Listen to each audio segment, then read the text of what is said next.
Hello, everybody. If it's Wednesday, it's Warhammer, and that must mean it's time for another episode of Warhammer Weekly. Joining me, as always, is my co-host Tom. What's up, buddy? How you doing? Welcome back. Hello, friends. It is good to be with you this evening. I don't know if people will be excited for you as they were for Halo last week. I I want you know. to know that. I watched that episode because I was excited. I'm not gonna lie, it was great. Sure, sure. It was a good episode. Talking all about destruction, which has become sort of one of my go-to factions. Somehow, that's true. Well, it's funny because it's basically all I've played in this new edition. I've played a whole lot of uh, Cruel Boys and a whole lot of Iron Jaws, Yeah, and that's about it. sure. So, But this week, we're going to be doing our 2024 year in review. It's the middle of December. At the end of the year, we'll be doing a little bit of a look back. Are you excited, Tom, that this year both Christmas and New Year's fall on Wednesdays? And that, in yeah, fact, your next planned show is on Christmas Day. yeah, that checks out. I see nothing that could go wrong with this. It's probably, I'm sure it'll be fine. You have a lot of kids. I see no issues. Like, just get them toys, send them off. I mean, or whatever. They're old enough now. Video games, something. I don't know. Whatever you give children. Small stock portfolios. I don't know. What do you give kids these days? I don't know. Warhammer miniatures. Bonds, T-bills. So at any rate, hook them up and send them off to their room and tell them to enjoy for the rest of the day. And then boom, you and I are doing the show. So yes, we're going to be looking back at 2024. But of course, first off, some news. What do we got? Yeah, we have a light news week, of course. The Yes. first of those being the miniature of the year voting is here, folks. Yep. We're all prepared YouTube, for AOS to lose. Let it get yet again. Even though it definitely has the best miniatures this year. I mean, look at this like super cut they put together, right? Which is everything yeah, you can I vote know, on.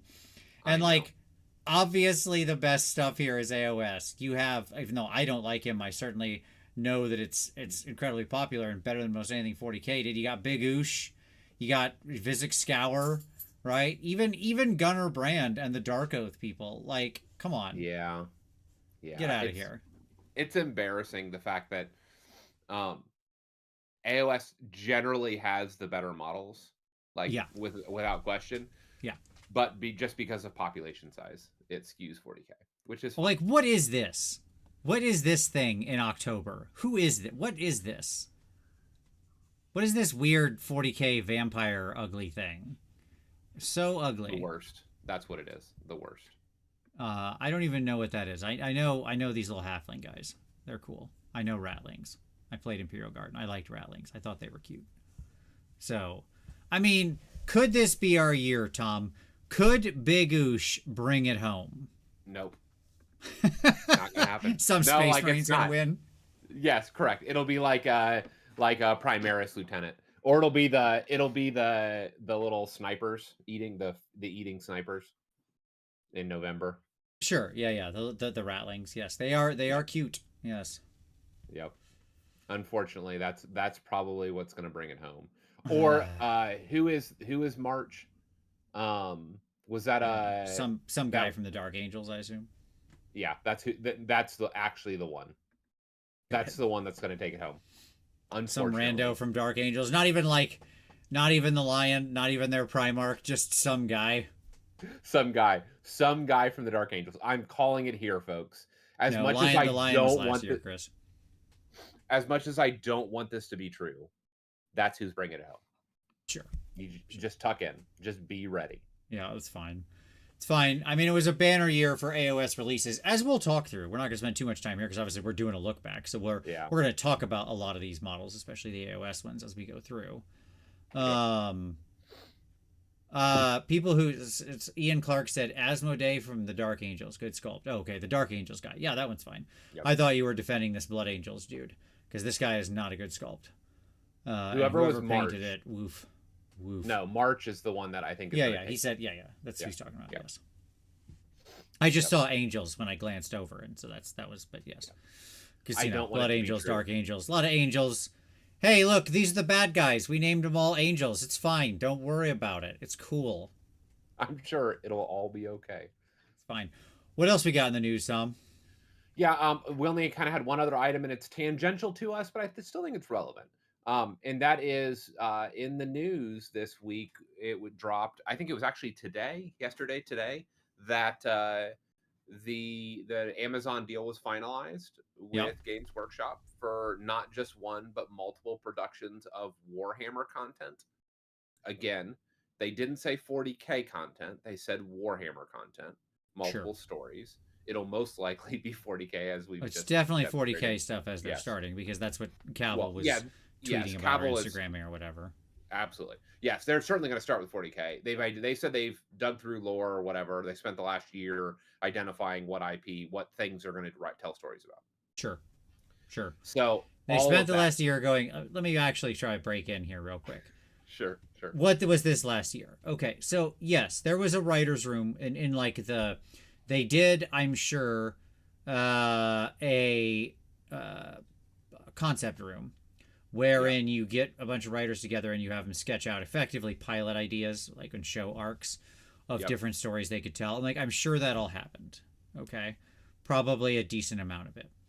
But what was actually happening was a background negotiation between Amazon and Games Workshop with two of the most dogged legal teams in the world going back and forth, redlining each other's contracts, and then like taking weeks and months to get back to each other. And so it'd be yeah. like As they review. that document is going to look like a murder scene with all the red text on it. Okay, like that's what happened. Yep. So to get Oh, to of a course. to get to a final contract was the majority of that time. Don't let's not pretend like we were sitting here. We were really just banging out the scripts. Like I'm sure you were thinking about it. Okay? Like I'm not impugning The Cavill and the other creatives writers the and creatives. creatives were thinking about it, but at Yeah. what a majority of this time actually was legal moving back and forth. Yeah. But they've Arguing over agreed. like terms and how long and percentage share and on what merchandising and like there's so much like Yep. Yep. all of it. So, yes. Correct. Correct. So all of that obviously is a live issue. It's interesting to me as well because Amazon has no actual distribution of Warhammer product directly. Yep. And so it would be interesting to see if that is part of this deal. Is some of the distribution coming from Amazon? You know, like I suspect that there's a larger conversation that's happening between them organizationally right Yep. now. I will say though, the as well with this announcement dropped the Secret Levels series. It Yep. was a series. It was a video game series, animations about a bunch of different video game IPs. Episode 5 was the Warhammer one, Warhammer 40K, and They Shall Know No Fear. And guess what? It's banging. It's fantastic. Cool. I'm not a 40K person, but I watched it and I was in. I was locked in. So now that said, I have been watching some of the Warhammer TV series recently, as Yeah, I yeah, kind yeah. of talked about, and so I have obviously been enjoying some Space Marine bolter porn content. But Sure. this really was excellent, excellent content. Yeah, no, I Um, look forward to watching it. I haven't had a chance. I'm about to travel tomorrow, but I have it. I'm on. Downloaded all of it. Well, no, I'm off for the rest of the year after basically so today. So I fully plan to like spend some time watching that. Quick shout out to Sergeant Orc who, with his super chat who said finally caught you live. Thank you, Sergeant Orc. We're glad to have you. Hey, for all of the rest of you out there, don't forget to hit like and subscribe, and don't forget that super chat's there. We really appreciate it. We are still in the buy Tom a microphone for Christmas phase of the super chatting, so we look forward to that. And thank you. Um, Uh, re- yeah, Go ahead. sorry, go ahead. No, No, finish your that's your all. bit. That's all the spruiking. Okay, spruiking, fantastic. I will say this. I mentioned it 2 weeks ago. I'm going to mention it again. The Black Talon series is really good, and it demonstrates. This is on Warhammer TV, Yeah, obviously, yeah, but it demonstrates actually the depth of storytelling and the opportunities with even Stormcast, because it's like not a straightforward storyline, and the things that you think is happening is not happening, and it shows like some of the darkness that's even baked into the reforging process, like some sure. of the and even the hierarchical structures of the Stormcast and all that. So it's really good, and I really hope that AOS or Warhammer Fantasy does get some limelight in the midst of these deals. So we'll see. Okay. By the way, at some point in this show, my dogs are going to go crazy. You can see one of them right here. The other two are on the ground, like right here. I don't know if I can...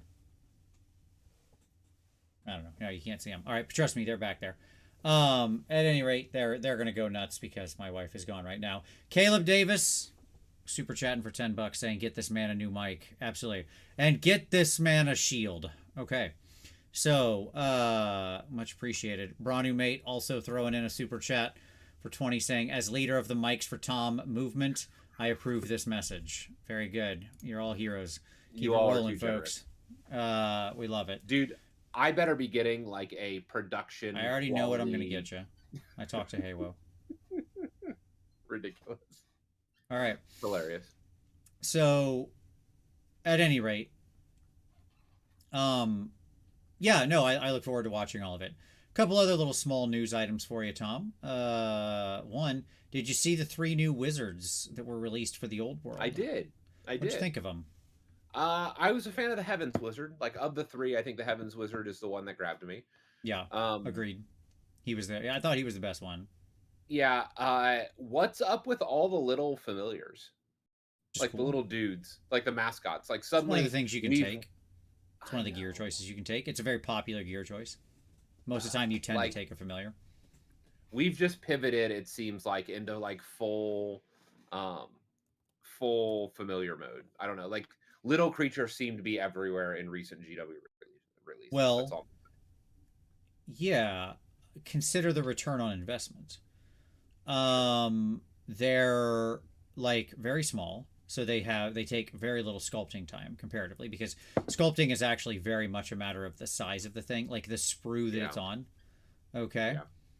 Yeah. Like a big thing like Vizek or Oosh or somebody like that, somebody who comes on like a tank sprue, okay, like the biggest sprue. That can be up to half of a year of a single resource to sculpt that. You understand what I'm saying? Like in a given year, that is half of their allocated time. Okay. For like actual time. Because obviously at work they also have, meetings, and they have to do, other things that aren't just sit at their desk and sculpt, right? So if they're dedicated work time per day, they'll get like X number of weeks to sculpt it, and it could be effectively like those big ones can be like end up being 22 weeks, which boils down to about half a year when you factor in vacations and other stuff like that, right? So whereas the little tiny dudes, it's a little tiny guy. He's like one thing on a sprue. It's easy, right? And it's all resin stuff. It doesn't have to be sliced that much. Because keep in mind, slicing it for the sprue also takes an incredible amount of time. So these don't do that. TP Grant, super chat for doggos, and for the mic for Tom. Actually, Wes will use it movement. Yeah, that's No, we won't. TP. No. Yeah, you're right there. Is your son's eventual YouTube eclipsing of you, I'm sure, will be happening. He will not. Indeed, it will be mine. He doesn't touch my toys. He can buy his own. See how it works. Thank you, TP. As always, looking forward to seeing you in the fall or in the spring, there, buddy. I don't even know if it's the spring. Whatever, in February, man. You know what I'm saying. All right. So yeah, those were really cool. And then Tom, did you see the leaked pictures today of the new commemorative thing of the new Van Denst? It looks like the little rattling diorama thing, basically. Like it's going to be a little commemorative diorama thing. Van Denst really for the game or whatever it is. Yeah, it was cute. Yeah, I love it. I love little neat things like that. I would expect it not to get rules, but I love what it is. So, yeah, I can't wait to get my hands on it. So it's exciting. Okay. So, appreciated. In the end, it's like, I don't know. I thought it was fine. I like the Van Denst. I think they're a good sculpt, I guess. Like the original Van Densts. I don't know that I needed a second version of them, is what I would say. I don't have pics of it. I'm sorry. I didn't get a chance to pull it down because it was just like circulating on Twitter. It's all potato cam. Yeah, it's all potato cam footage, and I saw it like literally 30 minutes before the show started, so I didn't get a chance to pull down the pic. But if you look on Twitter, you'll find it. it's just weird to be a pick for a second set of minis. I mean, it'll be a commemorative Yeah. set for like con giveaways and stuff like that is what it'll be. So if you go to AdeptCon or Nova or Warhammer Fest or something is where you'll pick it up. So that's fine. All right. And I think that's yeah, I mean that's fine. You're not wrong, Cass. That like commemorative as being alternate sculpts is like not a bad use of the thing. So that's fine. Yeah, I've been a big fan of their commemorative series just in general. Yeah, I mean like mm, I'd say they're probably 50-50 for me. I'll say. Well, I've enjoyed the AOS ones, is what I would say. I'm counting that only. I discounted all of the 40k ones basically.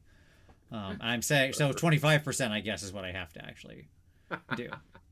Fair, So there fair. you go. Yeah. Sorry, on Twitter or Blue Sky. Yeah. Of course, Cody. Absolutely. I'm sure it's circulating both places. 100%. I'm on both, and my username's the same on both, and I spend time on both. So it is what it is.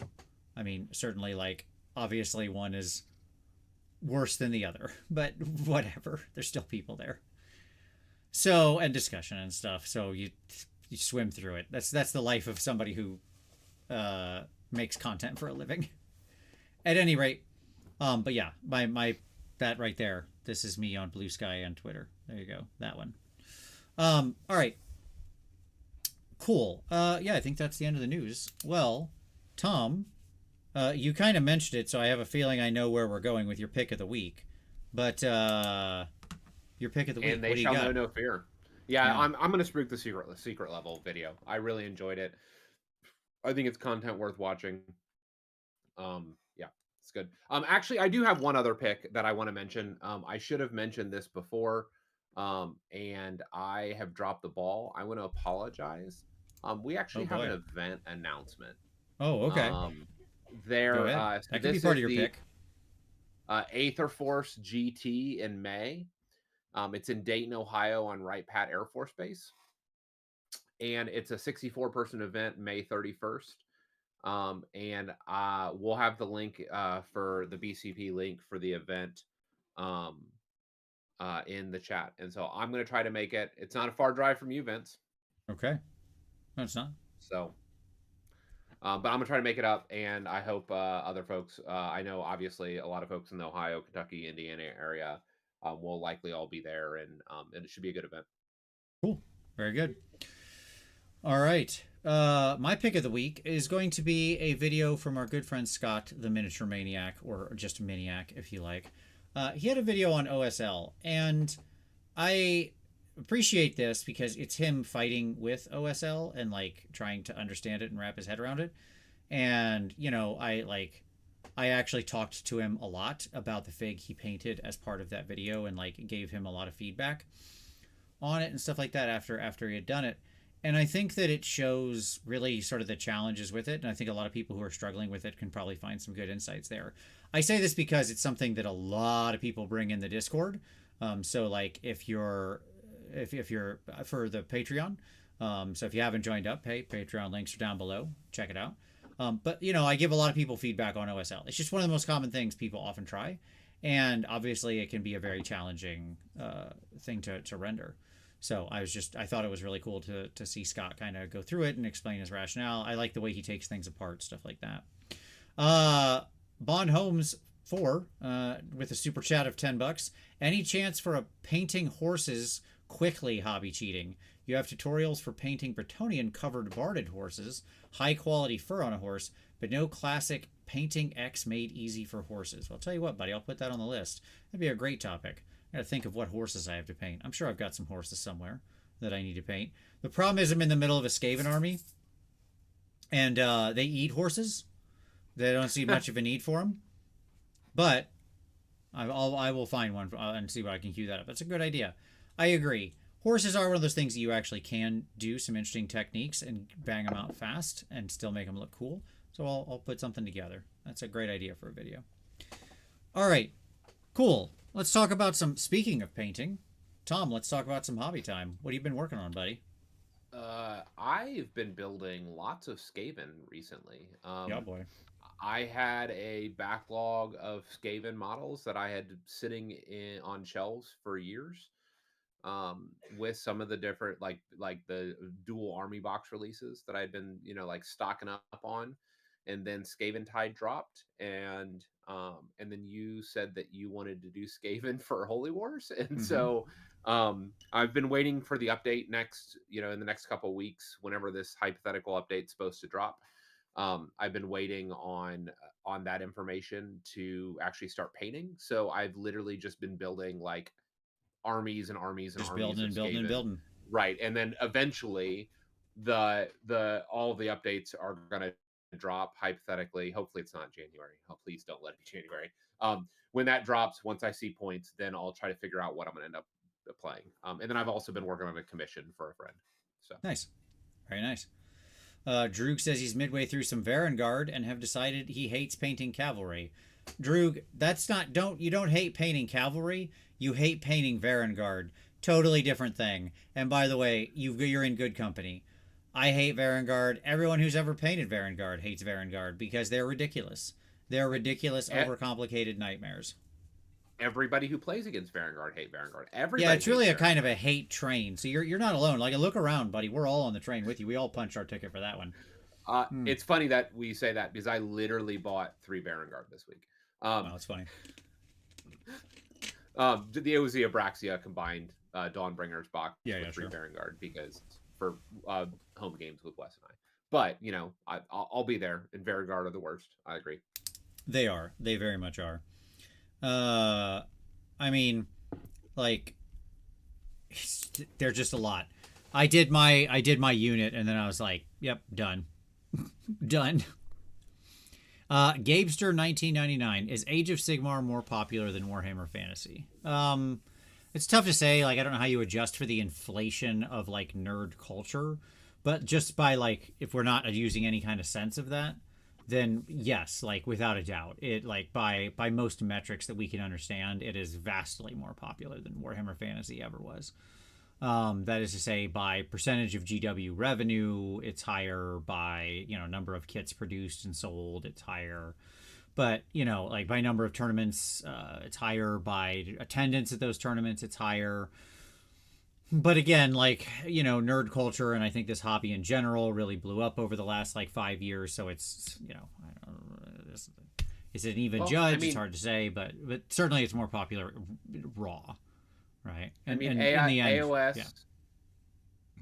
Well, what I would say is that Fantasy got canned because it wasn't financially viable, right? Yeah, but I mean, at what period in time are you referencing, right? Like, keep in mind around like Ravening Hordes, Fantasy was very, very popular. Correct. Yeah, the question you're asking is like at which point in their life cycles, right? And I think that's true for all of it. I mean, right now, what I would say is it seems like AOS is more popular than Old World. Yeah, sure, but I mean that's like a specialist game versus the mainline studio. Just if you think of like the marketing dollars and stuff like that, that's true. But I mean, like Fantasy writ large, as combining of both of them right now, is in a great place, and that's what's nice. It's nice that actually both of them are out there, right?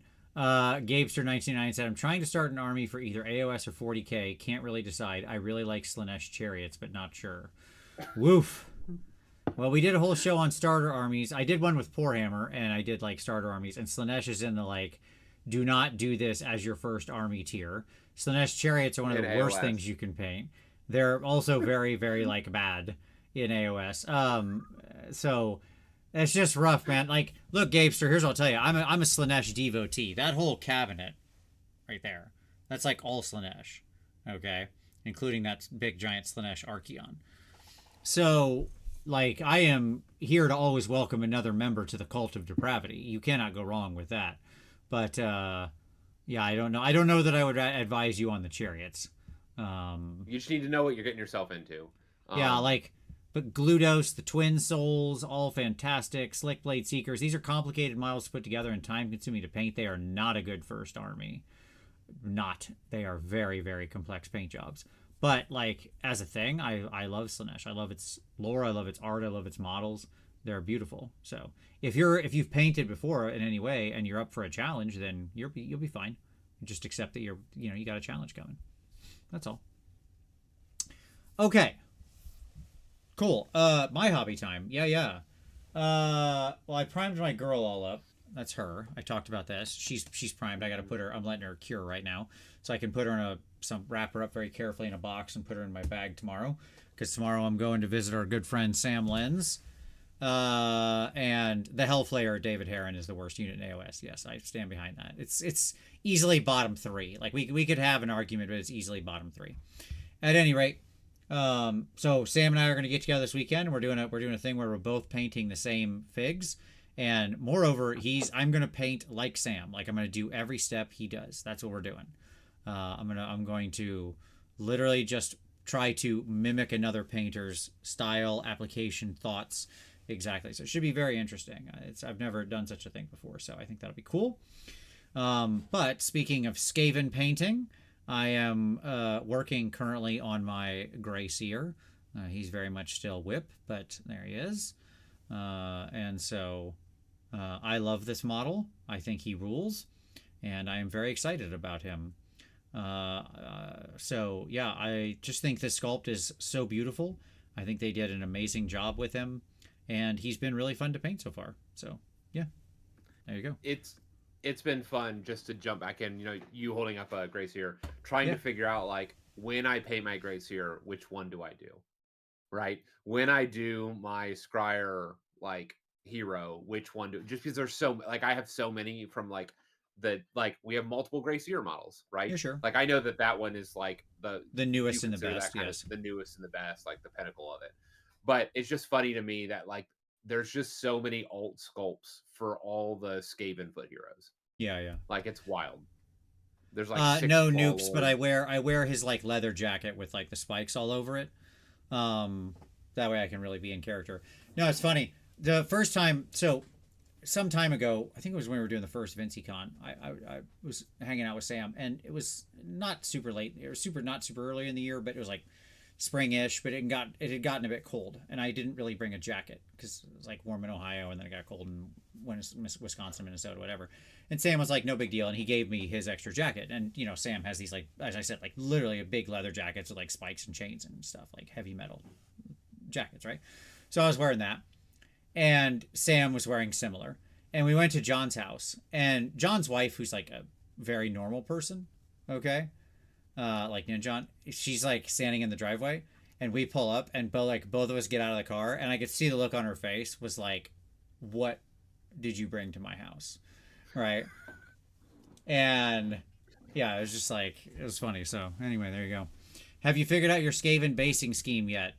Tom figured it out for us. That's what happened there. So yeah, I gotta, yeah, absolutely. Tom made a decision, and I said, sounds great, which is good. That's the way I like to make decisions. Have somebody else make them for me. So there you go. Sam seems like good vibes. He's a great dude. He's one of my favorite people. At any rate, yeah, so it's going to be a good weekend, but I won't get this guy done before I leave, but that's okay. It's fine. He'll be waiting for me when I get back. All right. Well, Tom, are you ready to look back at 2024? Yeah? Always. Okay. Let's do this. Speaking of Big Oosh, we begin our journey back at the beginning of the year. This was an interesting year, by the way, to do a look back. Has that really been a year ago? Yeah. I'm sort of we're gonna cover a couple different topics here off Big Oosh, because this stuff is all kind of intertwined of like when he was spoiled versus when he was released. He got released a lot later, but keep him not like right at the beginning of the year, but he got spoiled at the beginning of the year, right? Mm-hmm. We got the art. So what I actually want to talk about here, we can talk about the sculpt of him as well, but is Dawnbringers, right? So we concluded the Dawnbringers series this year, right? In the first half of the year. Like Dawnbringers went on forever. Yes. Like, so did we even finish the final narrative book on the show? We did. Yeah, we did book 6. Yes. I don't remember that. I don't believe. Promise you, we did. We did a story time. I don't know. Maybe you weren't on the show, but we did it. We did do it. Yes, I did do the last story time for it. You might not have been here. I can't say. You might have been with your girlfriend in Canada. I don't know, but we did it. Okay. At any rate, So I wanted to talk about Dawnbringers, okay, and the books we got this year, which was basically the back half of the series, right? As I said when we were reviewing them, let us return to Dawnbringers, the story of the stupidest humans who've ever lived in the mortal realms, the dumb decisions they make, and the often interesting characters that are on the fringes and ancillary parts of this story or that they meet along the way. So, like that, I think is my summation of Dawnbringers. I have never been less invested in a main story because they like signaled through prophecy that one of these cities is going to be destroyed, at least one. Yep. And they had some of the least compelling characters involved in this, all of whom were dumb, with the exclusion of the Gyran, like priestess woman, soldier lady, druid who eventually just went feral and became Sylvaneth, leading the Gyran crusade, right? And everybody else was a complete and total moron at all points in time. And yeah, what did you think of it looking back? Like, what do you think of Dawnbringers as the narrative arc at the end of the edition? I don't even remember which city got destroyed. Embergard, the Akshian city, was the one destroyed. Okay. Like, Sure. Here's the point. It basically got destroyed off camera, by the way. So we're clear. Right. Like, this feels like a major failure on so many levels. Sure. Partially because the timing, there was no gap between the launch of the final book and fourth edition.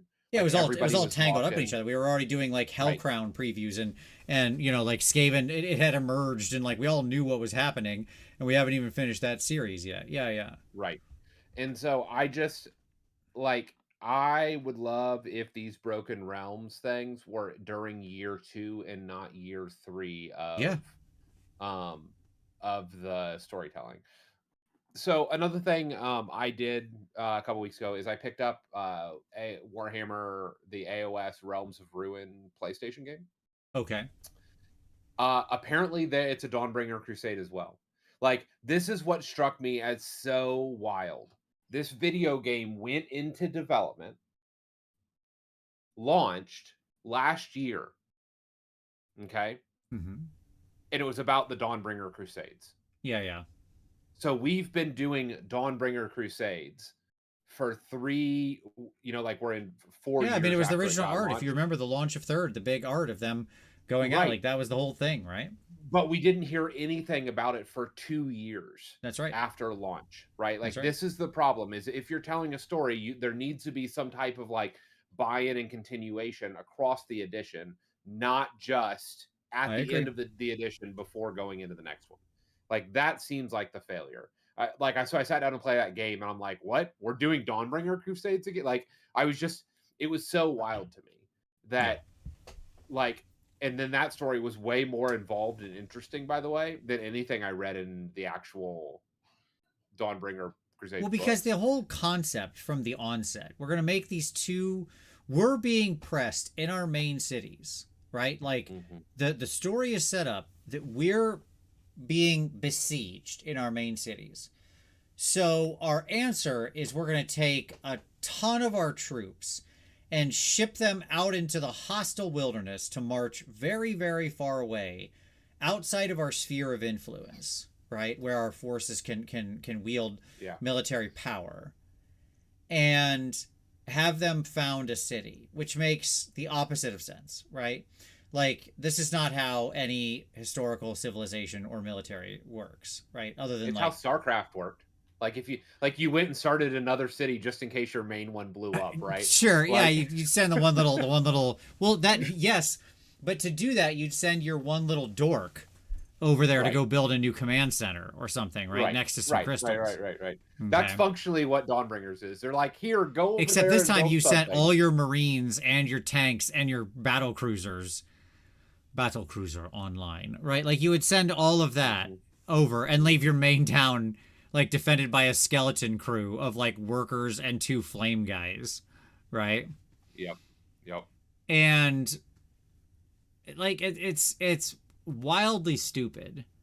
Like, you want to found a city, you build fortifications. You want to put people to work or something? Like, what's your goal? Build fortifications out there. Expand your sphere of influence. Yeah. Build satellite cities that are within like half a day's travel of Hammerhall, right? Because the more of those barrier cities you build and then actually reinforce and build walls around, the more you create like an overlapping zone of influence of military control, right? Yes. Where your forces, your resources can be shuttled across and so on and so forth. Like, it's not complicated. And there's friction for invading forces and yada Correct. yada, right? Correct. Like, yes. And so, like, but instead they don't do any of that, right? We just do dumb, stupid thing that makes no sense right from the beginning. So right away you're just like, okay, well, this is dumb and doomed to fail, which is, I guess, supposed to be the point of it. What, like that faith is destructive? Like, what's the meta narrative here? Right? Like, textually, if you analyze this, I guess it's that faith is ultimately destructive. That's the actual lesson from Dawnbringers. Sure. Right? Sure. Because the person who goes in Akshi has faith in Sinestra, and it gives way to rampant sort of zealousness, or whatever you want to say, right? Like, they become zealots.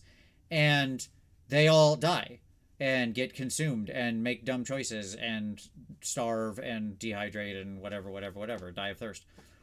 And the one that goes the opposite direction gives its faith over to nature and the world and becomes, and barely survives, but their leaders all become feral and give themselves over to nature and stop being people. So I think what we learned here is that the KO are correct in world. Right? Yeah, they have their faith in guns. Yeah. So no, and like the thing about Dawnbringers to me was that at the same time you did have a lot of really fun, good, quality character interactions. Like, I've got Big Oosh on screen here because the scene in his castle and with him is like legitimately fun. Like, he's a fun and interesting character.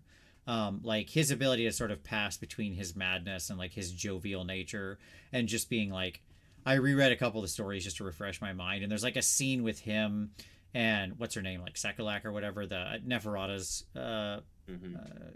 consort, and Snake Lady. Yeah, the Snake Lady, and she's like basically, there's a part in the story where a big knight comes crashing through his window, like the way it's described to, I think Gormain is the POV character. And like, he sees a knight on Pegasus come crashing in through the window of Big Oosh's throne room, and like, obviously it's not a big beautiful knight on Pegasus. It's some lunatic vampire monster, right? And he's like, "Sir, there are Stormcast coming," right? And Sekukar, or whatever her name is like, "We have to kill them. Raise the defenses. They're going to get at our castle." And Usharan just like looks at her, and he just like drops the like jovial thing, right? And he's like, "Our castle?"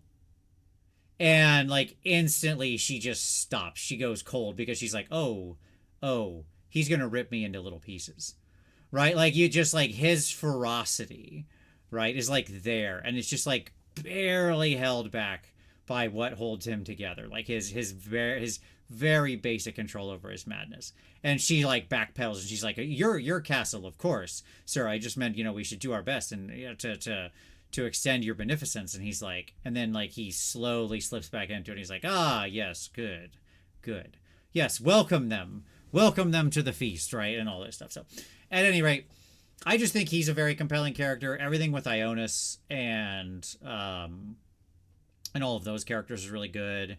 When you got to see like the god level people talking, that was really good. So like, a lot of the side stuff I actually really enjoyed. It made me just want to have like vignettes around the mortal realms, and just kind of like see these characters and spend time with them. So yeah, I mean, what I would like on a larger level, it seems like that's what the story team does well, is small vignettes. Like, even like Hammer and Bolter, right? Like that's one of the Warhammer TV series. Like it's just a bunch of these small little stories, and oftentimes they can tell these really neat, interesting, tight stories, and maybe that's where they should be investing in some of this. I don't know. I just Yeah, they these kind of suck large, at these large narratives. Like yeah, honestly, legitimately, they like yeah. using their pieces well in this time. It's hard because it gets caught up in like a lot of battles and fights that are like, okay, well, we got to have characters we're actually seeing this through the point of view of and care about, or what are we doing here? Like I think they saw the success of the end times, right? Like the series of books heralding out the edition and launching a new edition, and they've Yeah, latched onto it in the final year, right? Like they're trying to reproduce that success, and the reality is that none of these stories are anywhere near as well composed or interesting, yeah. and people just aren't invested in any of the narratives None of them are as of interesting like, as just like Alariel, Croak, and the two dragon bros sitting around having a deep conversation about the nature of like love in the universe, right? Like that's sure, actually really sure, interesting stuff from their yeah, point of views. Or yeah, like anytime yeah. Nagash shows up and he's just like comically hilarious, right? So Um, here's what I'll say though: as much as we've been banging on about the Dawnbringers Crusade and how lacking it was, I just bought a Dawnbringers Crusade box this week, sure. right? What they did well is I loved those releases. I looked in Ancillary my products that shelf. went with this were very good. They just were like across Yeah. the board. I was thinking over it, like Indeed. over the course of the Broken Realms. Like I picked up the Ionis box, I picked up the Nurgle box, I picked up the what are they called? The Fleshier Quartz box, the Jerian's delegation. I picked up the um I picked up the Abraxia box twice. I picked up uh man, there's so much. There Yeah, is yeah, sure. so much that's just like that they were just stellar boxes. I wish this was part of like year 2 of releases more regularly. Yeah. Um, I don't know. No, I That's agree. what I would say. I agree. All right, so there you go. Long one, but that was Dawnbringers. It obviously represented multiple things. Okay. I did have a couple of other minis highlighted out of Dawnbringers in here for us to just drill in on. Like we mentioned, Big Oosh, obviously. Despite my dislike for him as a model, I do think that obviously he was well received by the community and was overall quite a triumph. I think he is probably Oh, our best shot at model of the year. the Trug Um, box as well. yeah. I mean, Oh, yeah, that's yeah, another sure. one. Yeah, Yep. yeah. Trug. I mean, obviously he was last year. He came out of the early Dawnbringers, but still, point stands. I Yep. grabbed oh boy, Cthulhu. Cthuzela here, just because Yep. I think she has like a really interesting design of a mini, like this kind of actual like feathered wing, um, raven sort of dock is with the like super crazy hair is just really neat, and it's neat to have it accomplished in the story what I actually really like, which is to have an internal power struggle in a faction where there are multiple parties vying for sort of control. It's the Be'lakor Archeon model, right? Um, but yeah, so I honestly am not sure I like this model very much. Is my honest answer, but I don't know. I wanted to get your take on it. I still think what she represents is cool. Her rules have been trash since she got made, which makes me very sad. So you're Um, saying you're not a foot guy with this model launch? it's not really the first thing on my mind. So what I would say is this. Um, I it's funny, I didn't pick up this box. Because I'm not interested in this subfaction, like this break off subfaction of uh daughters. And actually I don't like the feathers. You keep go ahead. My wife is calling me. Keep Okay. talking. No worries. I actually don't like the feathers. One of the things that really struck me about this is that this model is really Okay, I'll come um get you. I love you. this model really is a miss to me in the sense that the You feathers talk. My don't wife act. is stuck outside our house. I'll be right back. That's fine. The challenge, and hey folks, by the way, what's about to happen is that he's going to go away, and then the dogs are going to hear what's happening and also lose their way. Anyway, so my challenge with this model was that the feathers actually didn't jive with any of the other models in the Daughters line. And so you have a bunch of winged individuals, both the Marathi and the Canary, but none of them actually have the same types of wings. And so arguably I would say there's a texture problem here when you compare this with the rest of the line. And so when this box dropped, it was just not as interesting to me as a lot of what else was there in Daughters. It feels like they've really missed on the rules as well, as they've been trying to find a home for this, which has been unfortunately, it's just been unfortunate in general. But she certainly isn't the extent of the line. We have stuff like some of the other later Dawnbringers releases. I don't know what pictures Vince has because he doesn't share that stuff with me. Um, but my assumption is that uh, we'll probably look at some of the other releases. Obviously, Abraxia and the Varangard were a wonderful, wonderful launch. Um, uh, Obviously, you know, barring the Abraxia, what does the spear do jokes, there is a value in how she served to unite that line. And actually, she's a compelling, interesting model, even though she doesn't really compete with Be'lakor in the Slaves to Darkness faction. I think Abraxia has a place, and it's interesting. And then obviously, it was a great, great value for that box. So, in general, the Dawnbringer product was just out of this park in my opinion for these boxes. They were great value. They often, I think, all of them launch new models as part of these launches. I would love for these types of like bundles to actually be part of the book launches. That would be delightful if even though I know some people don't want these duplicate models, right? Like to get both, um, to get like extra witch elves or whatever when you want to buy Crusuthula. Sure. But I would just love if they integrated that into the book launches themselves. I don't Yep. know. Yep. All right. Let's keep going. You mentioned it. He said, Abaddon said, I don't know if the Dark Oath count as Dawnbringers, but they released around the same time and are universally great models. So I did grab Gunnar Brand here and his family or whatever. His, get this pack of weirdos. One of many packs of weirdos we have running around. I think these are some of the better, like, sort of barbarian Dark Oath style models we've gotten for sure. Have you watched the Hammer and Bolter yet with them? No, I have not. No. That's so good. I'm sure it is. It's good. I liked them in the story. They actually showed up in like book 6 or whatever and were good. It's so funny. I watched that episode and I was like, I agree, man. Let's murder all these city people. Like they like no, but like they legitimately like they helped contextualize their perspective Sure. and like it helped me get into their headspace and I was like, I love this. I am in. Let's go.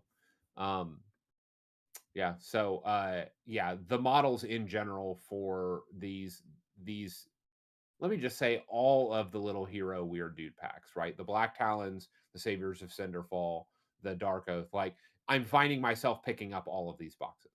Yeah, they're very characterful. I Yeah. don't know how much I love all these packs of weirdos running around, but we'll talk about the saviors. They are later in here as well. But I mean, the barbarian sort of aesthetic is not one that honestly appeals to me very much. Amongst chaos, it's just never been my thing. It's not a negative judgment. I'm not saying it's bad. Obviously, it has an incredible pedigree. I'm just saying, like for me personally, I like the sort of steel clad, imposing warriors more, right? So chaos warriors and knights and Varangard and stuff like that chosen. But I think these guys are like absolutely by far the best out of that particular sort of aesthetic. They're just cool. It's cool. They're a family, right? And so yeah, and I agree. They're both neat narratively and great models. So to me, this was like an absolute banger for the year. Total. We were supposed to be doing thanky or janky, I guess, even though it's not Thanksgiving. I'm definitely thanky for these guys. So there you go. Yep. Agreed. Okay. Here we are. Saviors. Yes, I just used this cool piece of art to talk about the Saviors of Cinderfall. Again, super duper thanky for the same reason. I do like the Witch Hunter aesthetic. I think Callus and Toll captured two different Witch Hunter aesthetics pretty cool, pretty well. I yeah, I like them. I like their sort of whole weird group. Like I think the Saviors of Cinderfall, as you mentioned, is just like an exceptionally good box set. Um, They have it a makes Hammer me and Bolter episode as well. sure. Um, it makes me wonder if like this is all of these boxes of weirdos of these little D&D parties, right? Because that's like what all of these things Yeah. are. Yeah. It makes me wonder if the sculptors just take a lot more joy in these than they do like designing another unit of something, right? Of like 10 variations on the same thing. I believe the answer is probably yes, right? Like this is more compelling to them than uh again doing like another 5 variations on guy on horse or Yeah. 10 variations of dude with sword and shield or orc with sword and shield or something, right? Because they can put a lot more life and individualism and character and all of that stuff into these groups of weirdos than they can the unit. And so every one of these just stands apart, right? Whether it's what's her name? You mentioned she also has the Black Talon thing, right? Her and her Yeah. group. Black Hounds. Yep.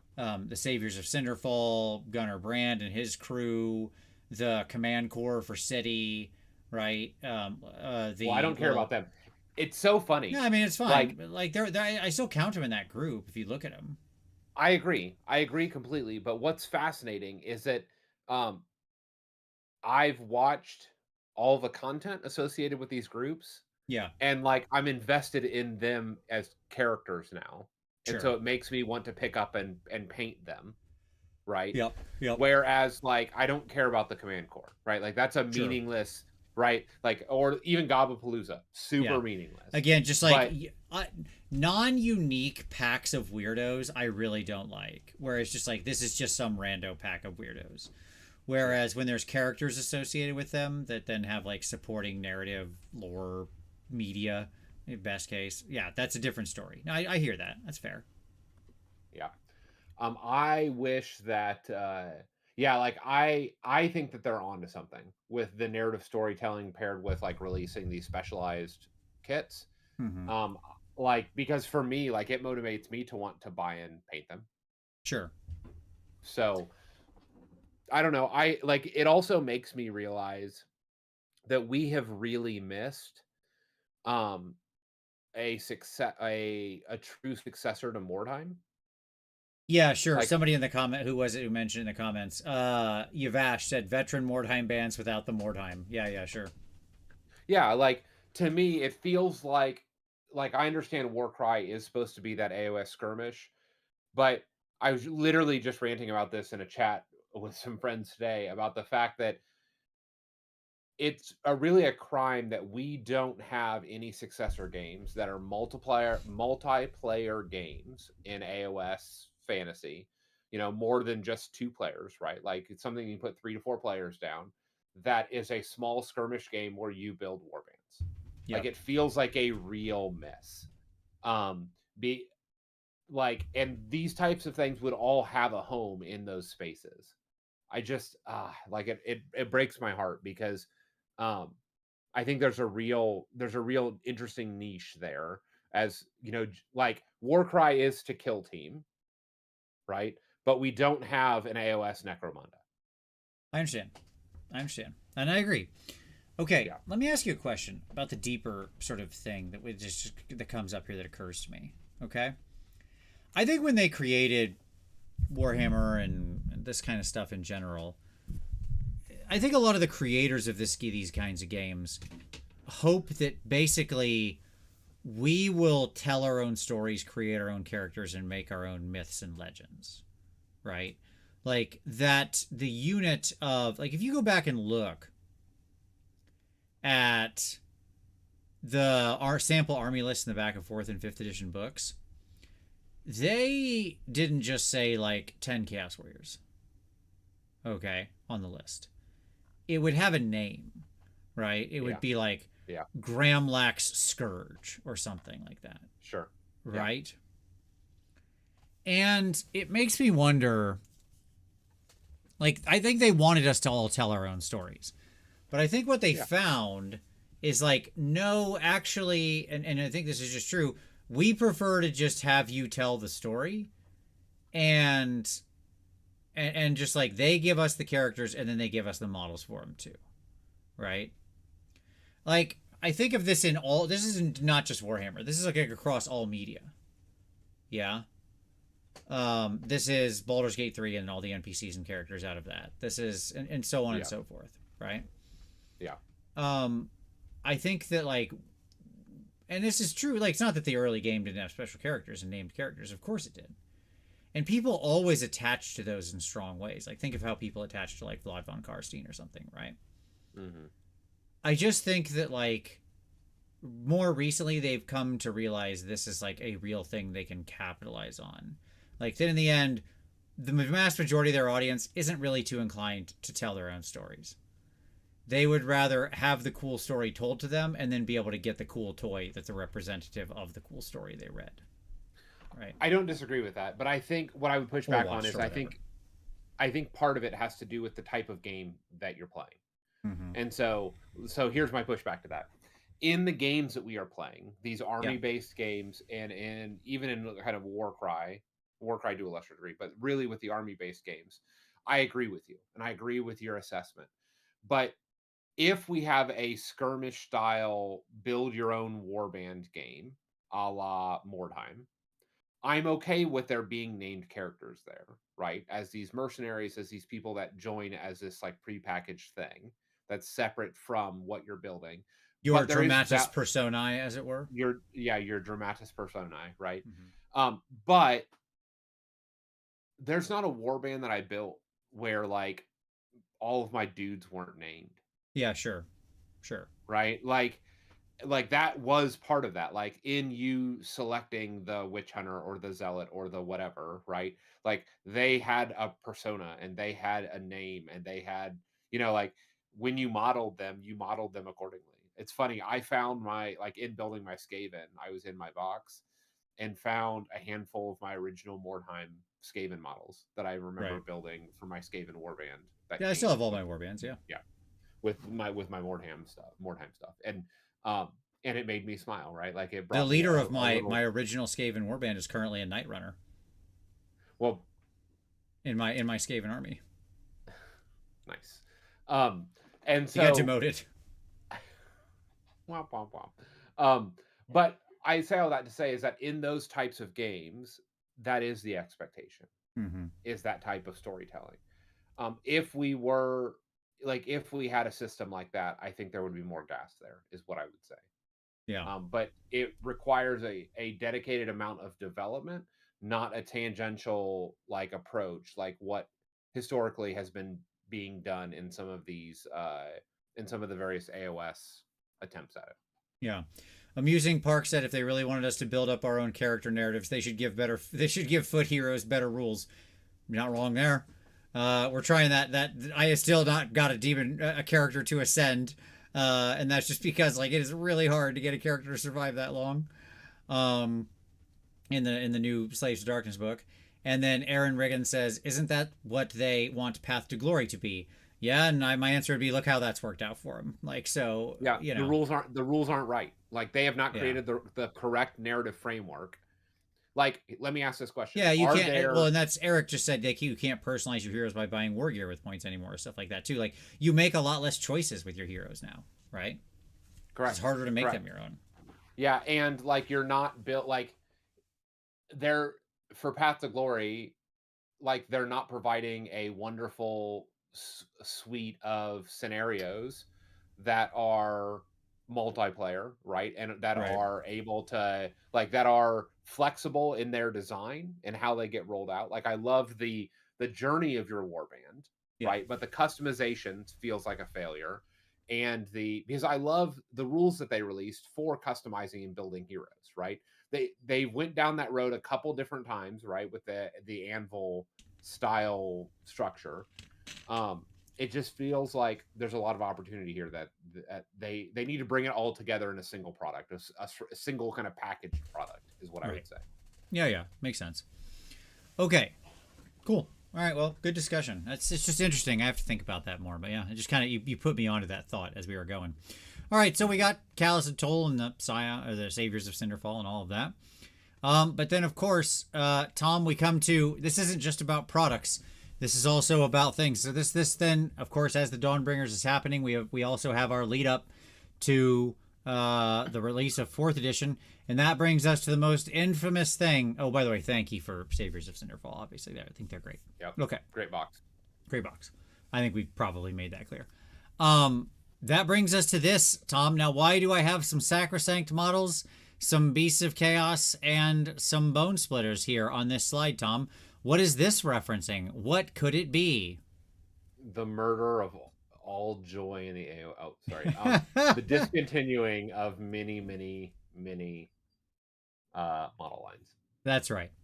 That's right. The bungled, awful announcement of the discontinuing of these various and sundry model lines and what models are being canceled. The mass squatting that happened right before 4th, and just the absolute garbage way this was put out, marketed, communicated, and explained. That was a failure in every possible way from top to bottom, and did nothing but just raise absolute fury amongst the community, right? And by the way, it's also relevant as we're here staring down the barrel of basically 6 months left on many of these, Tom. Look, Bone Splitters are Bone Splitters. I know they've got their adherents. In the end, it's like sort of one I understand. They could have just been frank and been like, look, nobody's really playing this army anymore. It doesn't work with our AOS aesthetic. We're cutting it, right? It's not there.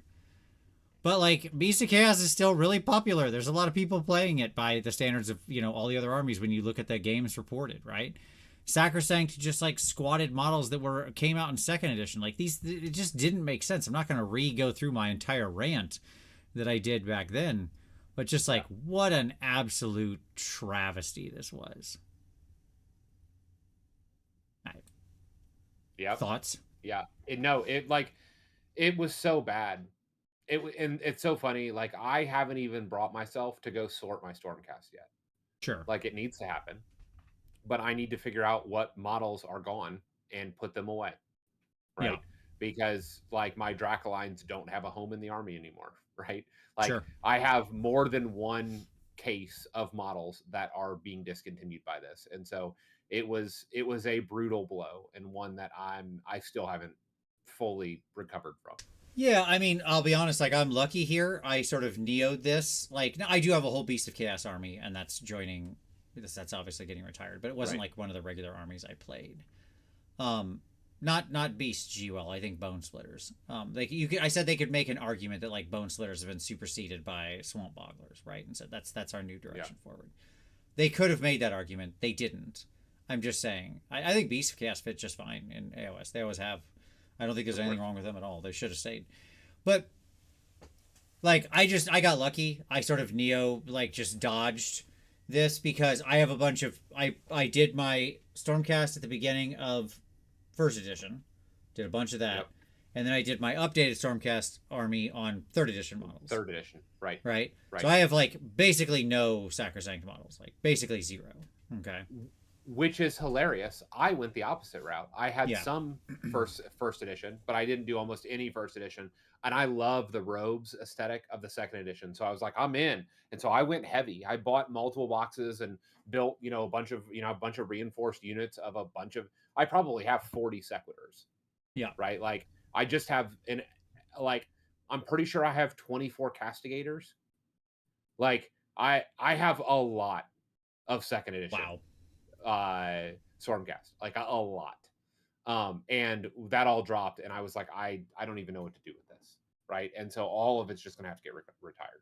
Yeah, I think the things that I agree. A lot of people are saying Beasts is the most egregious, or Beasts hurts the most, and I think that's probably true. It'd be between that and the 2nd edition Stormcast guys getting cut because they're so recent, right?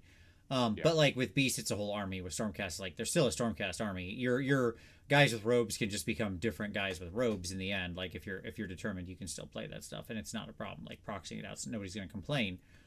Like your guys with robes are now just liberators, and they have robes, and it's like okay, that's not like It sucks, but it's not the end of the world.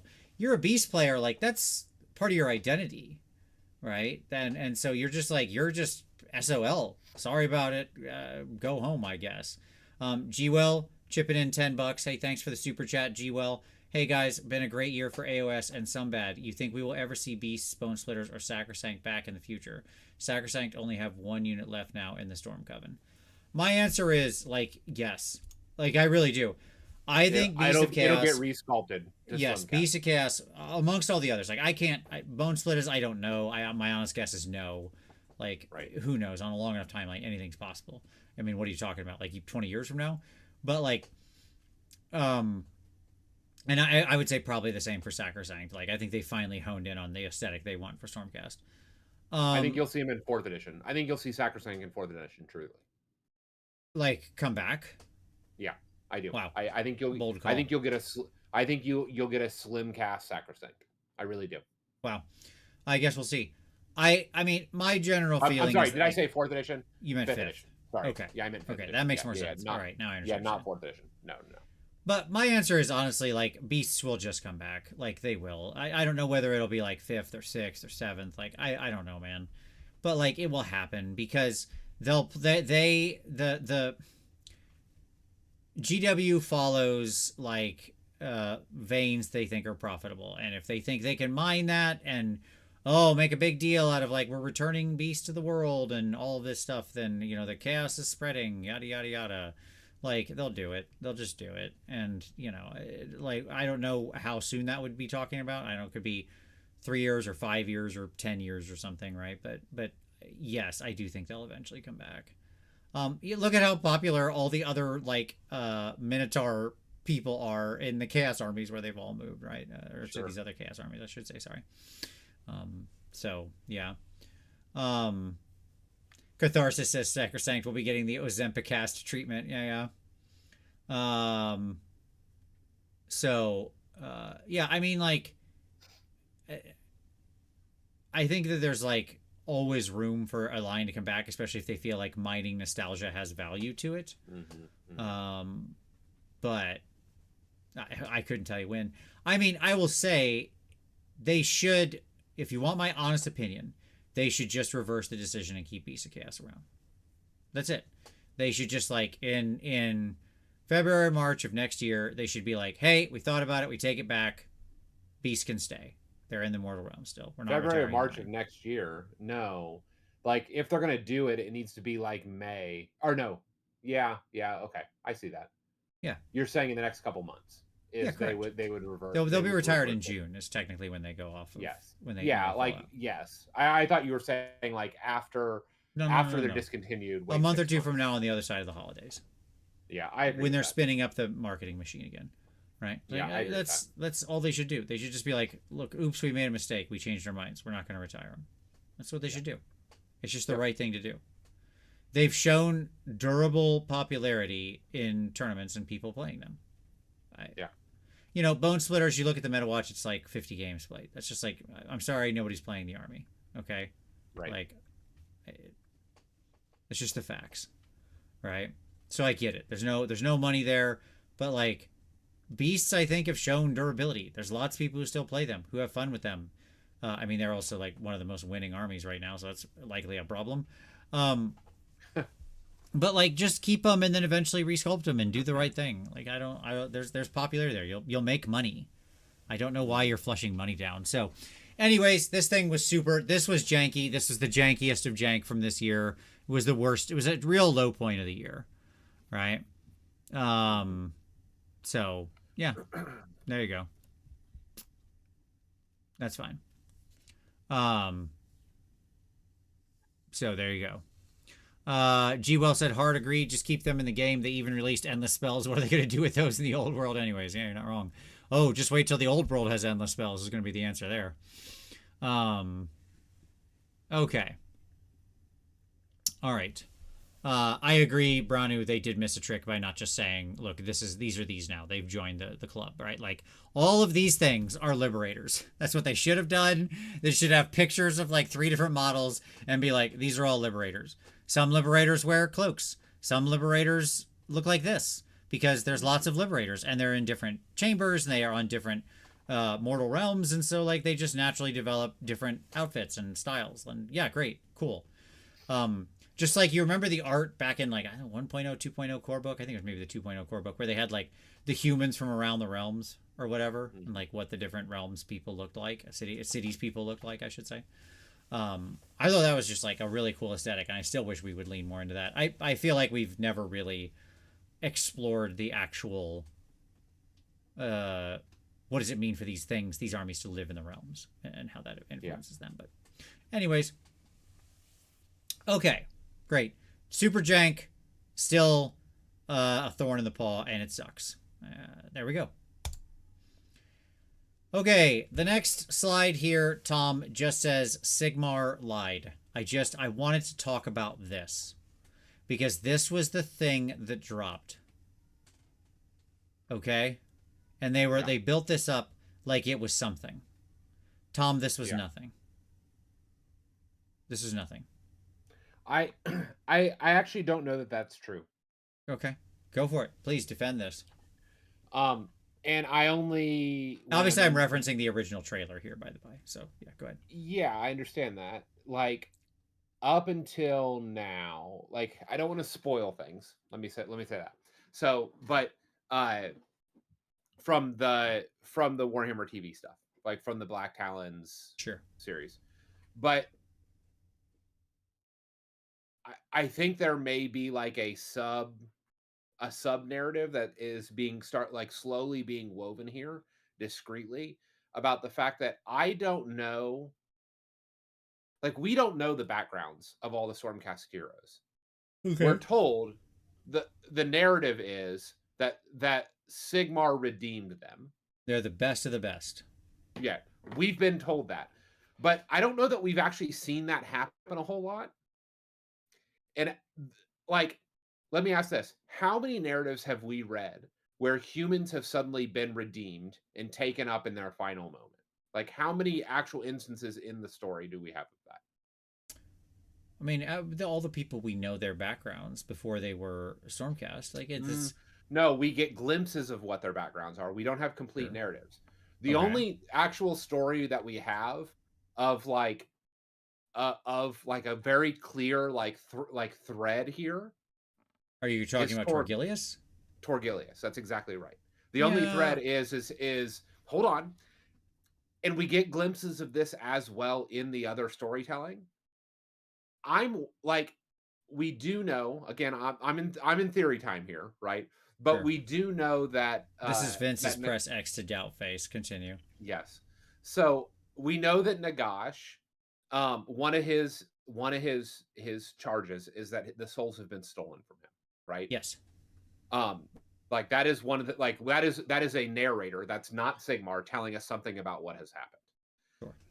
My pushback is I wonder that we may have simply gotten the greatest warriors been reforged into Stormcast, and that the losing of memory in reforging is not a bug, that's a feature.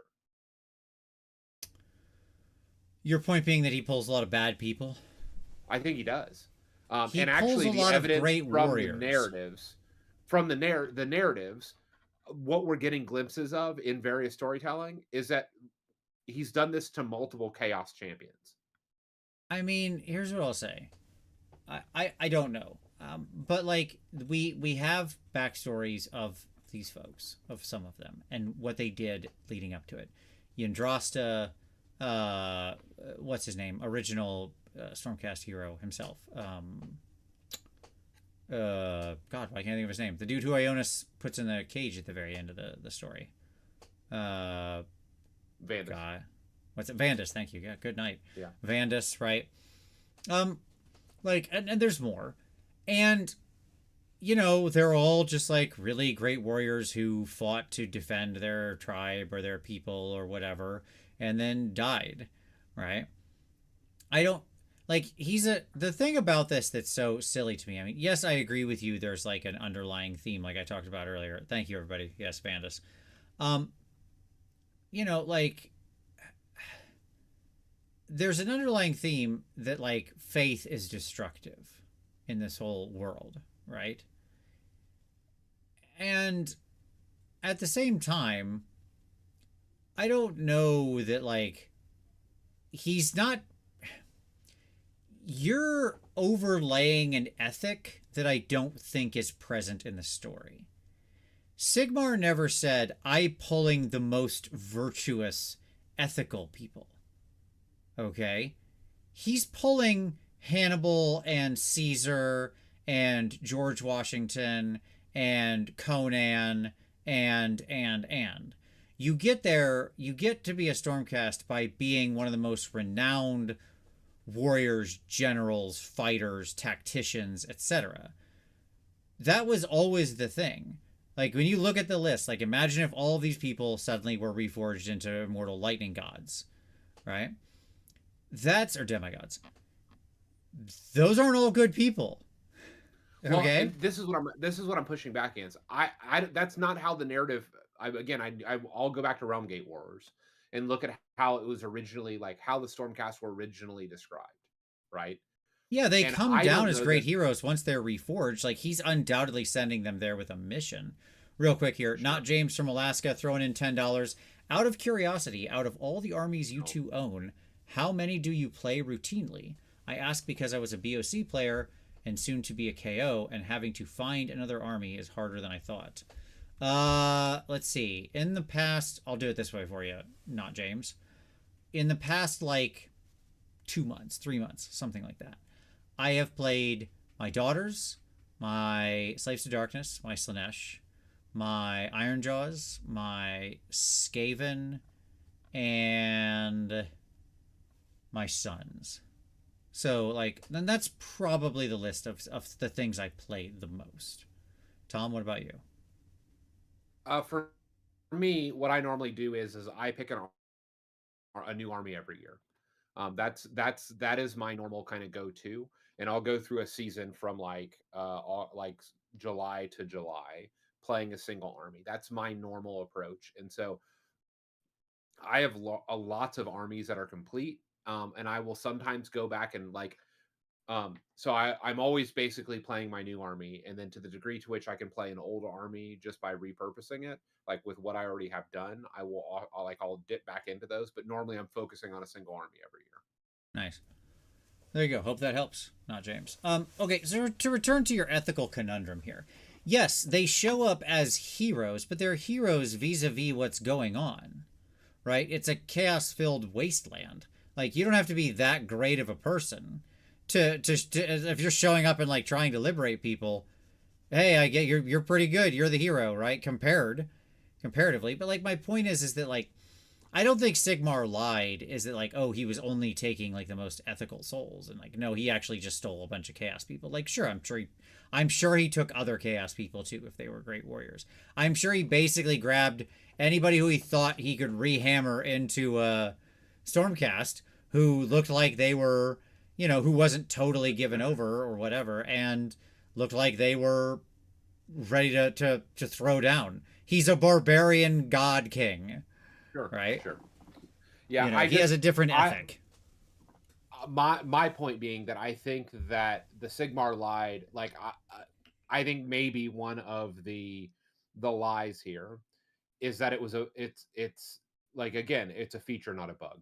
The memory Yeah. mapping. I'm going to go for what Um, Abaddon said. Abaddon just summed up everything I said over the past like 5 minutes perfectly. Stormcast are heroes in the Greek sense, not in the comic book sense. sure. Perfect. Perfect. Agreed. Yeah. Yeah. Yeah. And I hear that. I think that that's what the great lie is. Hmm. And I think that that's where, like, I think that maybe the intent was not for them to devolve in such a way that they would be unmade, right, or need to be locked away or become lightning geist or whatever, right? Like that was never the desire. Hence Ionis's mission. Yes, But Ionis I is on this think mission, as is what's her name. There's two of them actually doing this at the same time, but yes, trying to right. So I to think fix the that flaw in the forging. to fix that flaw. But what I'm saying is I don't know that it's an actual flaw. I think there was intent there initially. Um, so we'll see. We'll see. Yeah, I But mean, like, all that to okay, say, that's not explicit. Regardless, Correct. that's not Thank you. That's explicit. where I was going. Yes. And they've dropped the ball, right, in the actual launch here. Like, had they revealed the Sigmar heresy right here, the Sigmar lied, like, it could have been bombastically awesome. Yeah, I mean, sure, I guess. But like, yes, all this came down to was like, oh, the reforging's not perfect, and it's like, yeah, okay, we all knew that. This wasn't. This is nothing. It's the meme, you know. It's like, Right. this is nothing. That's all I could think the whole time. So there you go. Thank you. Yeah, Astria. Yeah, from the Sacrosanct. She's like, she's gonna be like, oh, I solved it. Oh no, I'm fading into nothingness. What happened? My model got I've been retired. discontinued. Mm-hmm. Yeah. Yep. Okay. Yeah, you see more Sacrosanct in the Black Talon series than you do in the actual tabletop. Sure. All right. Well, let's go to a more positive. Oh, janky, by the way, on that marketing campaign. Yes. Super janky. Okay. Yes. Let's it go to this been one. Amazing. Sure. Let's go to one that I think we're both going to be positive about. Spearhead, the introduction of Spearhead. Obviously, also along with the launch there. We're not to the launch yet, but you know, this was sort of big announcement, the refactoring of all the boxes. And I think Spearhead has been very successful. It's a good on-ramp into the game of Age of Sigmar. It's very eminently collectible. It's very fun. It's, you know, relatively balanced. You can have a good game with it without it being too much of a blowout generally in either direction. And it's well designed. It's well tested. It's well executed. The boxes are generally a good way to either start an army or just have a fun force if you want to paint something. More support. That's what I want. I want more support. Yeah. I mean, so, we have like, Fire and Jade or whatever, but give me another board with another set of boards with 2 other realms, 2 other cards, more cards, more stuff. Yep. Like and 2 different terrain pieces. Like that's what I want. Like, yep. Man, it's weird how our forces keep meeting each other right next to these 2 exact same ruined buildings. Strange. Like, it's so funny. I have so many terrain pieces, and I was like, I want to use all of you. Yeah. And it's just, there's not a place for it. So more support is what I would say. Hopefully we'll see at least one release every year that is like a Spearhead launch pack. I don't know if we will, but ideally what they should be doing every year is launching a box that is a book, some terrain, board, and cards. Okay. For a different realm. So, but again, they have 6 months to figure that out. Yep. I imagine we will see growing support. This thing has, I think, been very popular. I think it's been pretty successful. Yeah.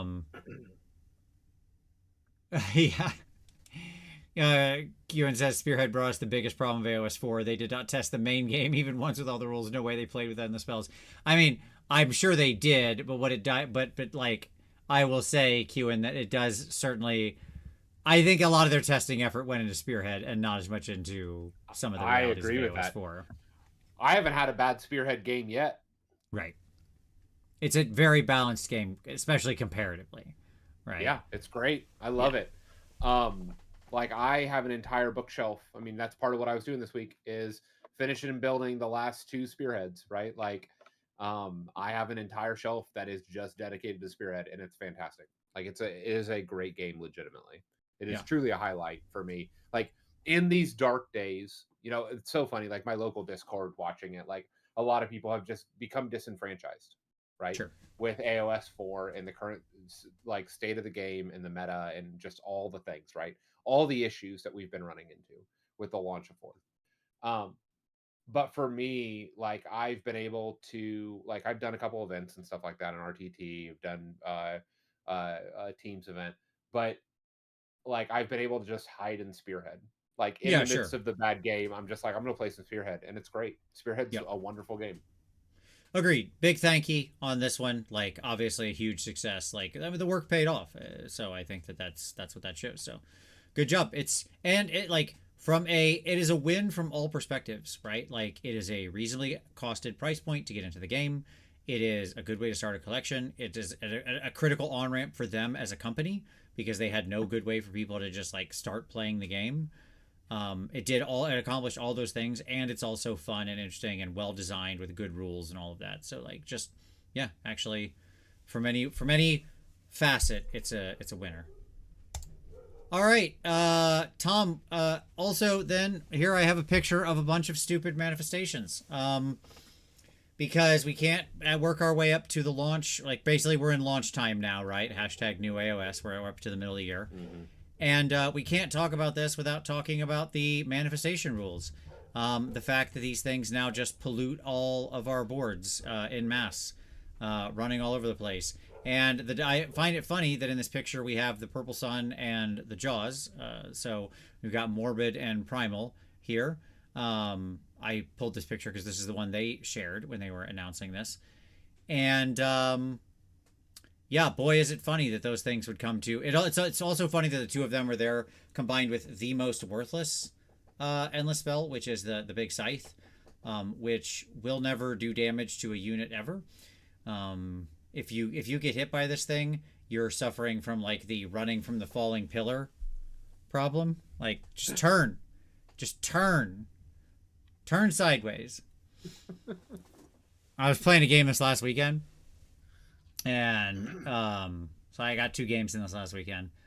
Won one, lost one, so good week. And the person I was playing against thought I was going to charge this unit, so they set up they were playing with the Aetherwrought machineries, so they set up the scythe or whatever.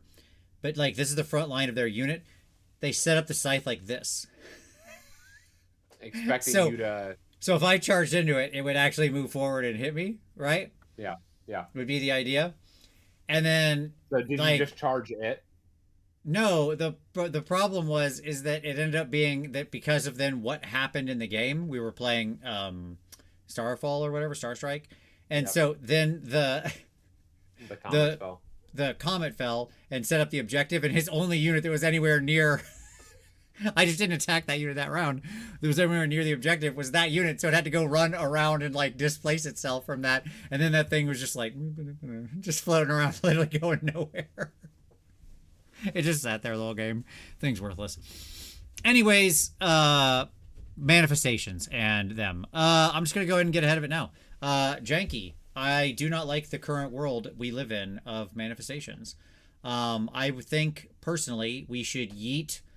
I think I could tolerate it better if the only thing we were using was the army-specific manifestations, as I find most army-specific ones less annoying.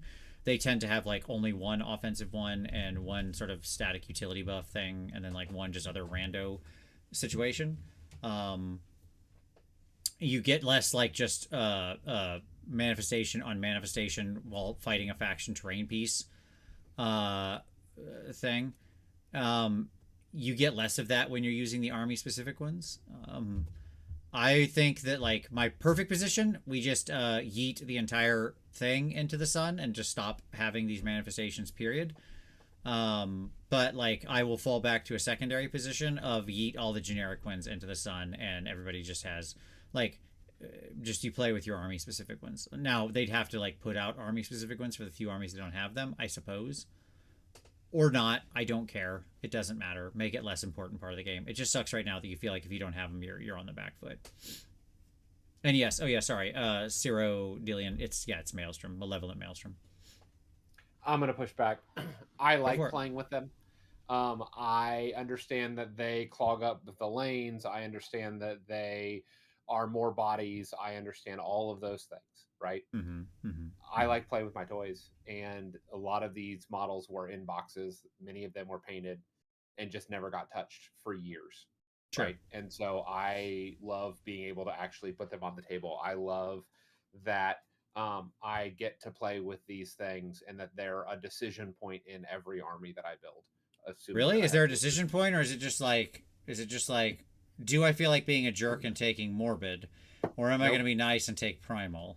Or do I not want to mess with it and I just take Kronspine because I have a supercaster who can power it out? Isn't that just that's the Matrix, right? No, there are real decisions here, Vince. I know you don't believe it, but there are real decisions. Well, you're playing a different army then. And so, but I like how I can shore up the needs of my army based on these endless spells. like whether I take Kronspine, whether I take Primal and or Malevolent. I have yet to find a faction one that I would run. I've looked, I've tried. I use the faction ones almost exclusively, and I'll tell you why. Okay? Okay, I'm listening. Because they feel like you're actually playing fair Warhammer and you're not a piece of crap. It's pretty much that simple. When I line up against somebody and they've got Morbid, I'm like, in my head, I'm judging you. I'm judging you. Like, you knew what you did. Morbid at Holy Wars, right? And it's like, don't blame, it's like, don't, the whole thing of like, don't blame the player. Like, yeah, that's true. It's the designer's fault for still making this thing too good. Like, I agree. Ultimately, it does. And that's just people responding to incentives. But, like, you could just not. You could just not. Right? And I hear that. Like, I take the Skaven when every time I play Skaven. Why? Because 2 out of 3 spells are just, like, completely worthless. Like, Warp Lightning Vortex does less than nothing now. And the Scuttle or Vermintide or whatever it is, the one with the rats, is also stupid and pointless. So, like, the only thing that actually... But the bell is pretty cool. It's neat. The little flying bell is a neat thing. So I feel like I have 1 spell to cast. I like it. That's a neat buff. Gives my rat snag 1 to be wounded. Cool. That's great. That's fun. Right? I'm not like trying to navigate around a purple sun and throwing chains off turn and schnackles, you know what I mean? And. Like, it's just Garbo. I really just think these things need to be, like, the mainline ones need to get absolutely kneecapped. Bottom line. Period. They're way too good, way too impactful in the game for something that costs 0 points, and it's become just a tax on everyone's armies. It's awful. And, like, what? Can I ask you a question? Sure. What percentage of spells that were being cast in 3rd edition were the core spells? Mystic Shield and Arcane Bolt. Or in prior editions, vast majority, right? Vast majority. Yeah, sure. So this was the reality in prior editions. Yeah. Is the core spells were the default spells because they were so good. Yes, sure. Like, well, I mean, like Mystic Shield was, but like, sure, Arcane Bolt was usually just because like you needed a mortal wound. But yeah, right. Sure. But endless, but here's the point, right? Is that endless spells are now Mystic Shield and Arcane Bolt.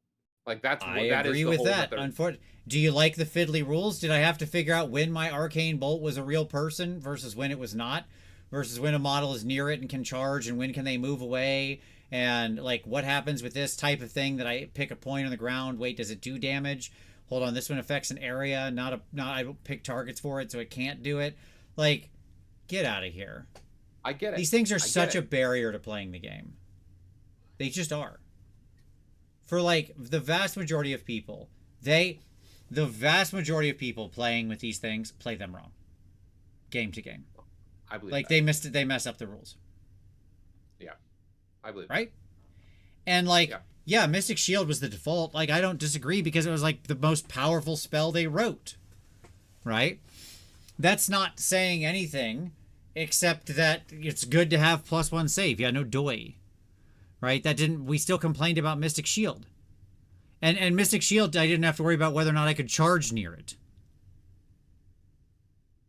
Okay. My point is that we've always relied on these generic non-army things to control a majority of our casts.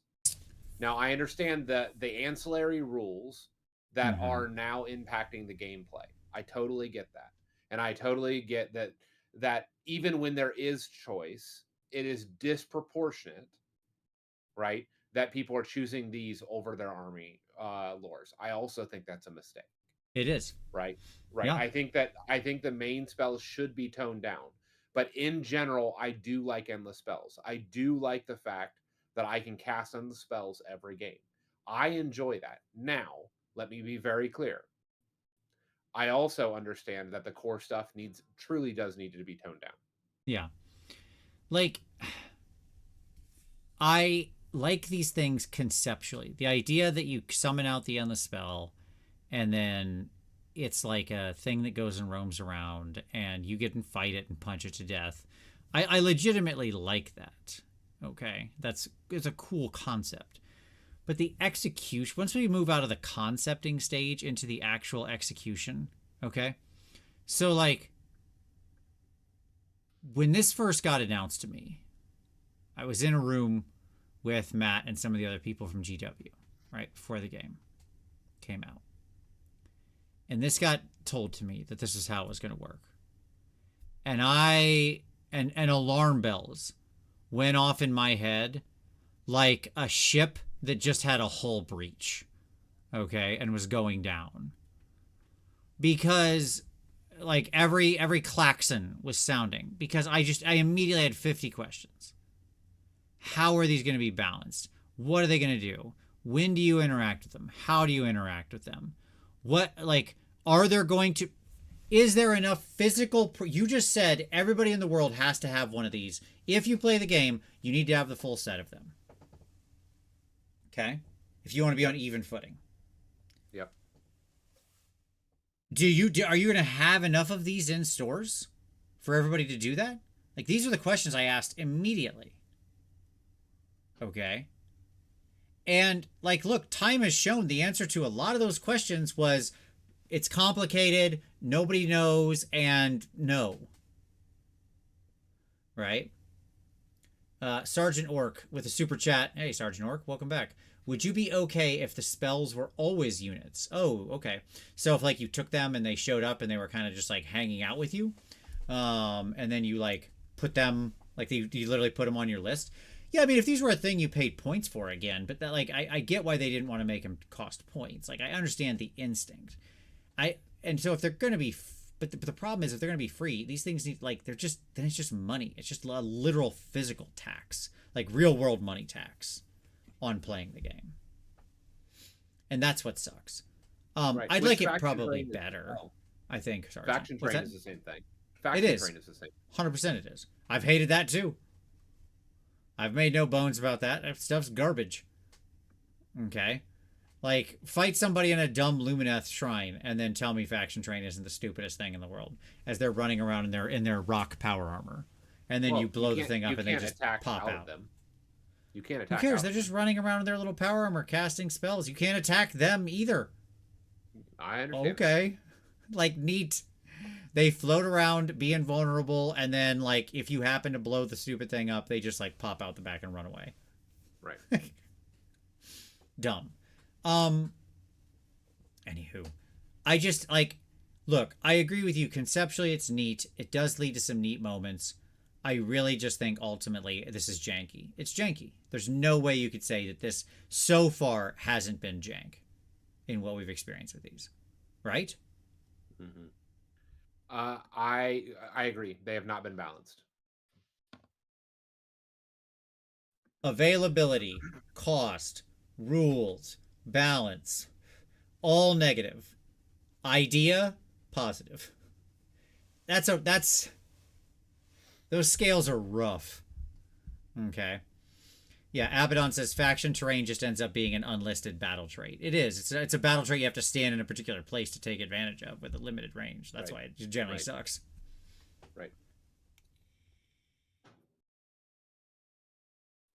All right, cool. They're jank. Next. Fix it. Launchbox. So we're here, Tom. We're here to Skaven Tide, the actual launchbox. The new Stormcast, the new Skaven. I mean, I'm going to just wrap this up real fast. I think this is a great launch box. I thought it was amazing. I liked both the books. I liked that we got Spearhead in the box, like the rules for that. I thought that was really good. I thought that it was good they had a Spearhead out of both forces you could build. I thought the models were exceptionally good. I'm still painting them to this day. And it's like little gray seer guy who's in the back is literally what's on my table right now. I love him. To argue that it is the best product that GW has ever packaged and shipped. I mean, that's a big statement, but I can see how you'd argue it. There are no bad models. Yeah.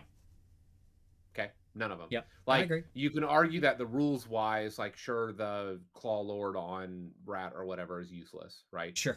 But in general, he's a great model. You get is he is. Everything you get in there is gas, like, largely other than him. Right? Like, even the Stormcast are all playable things. Yeah. Like, that I can...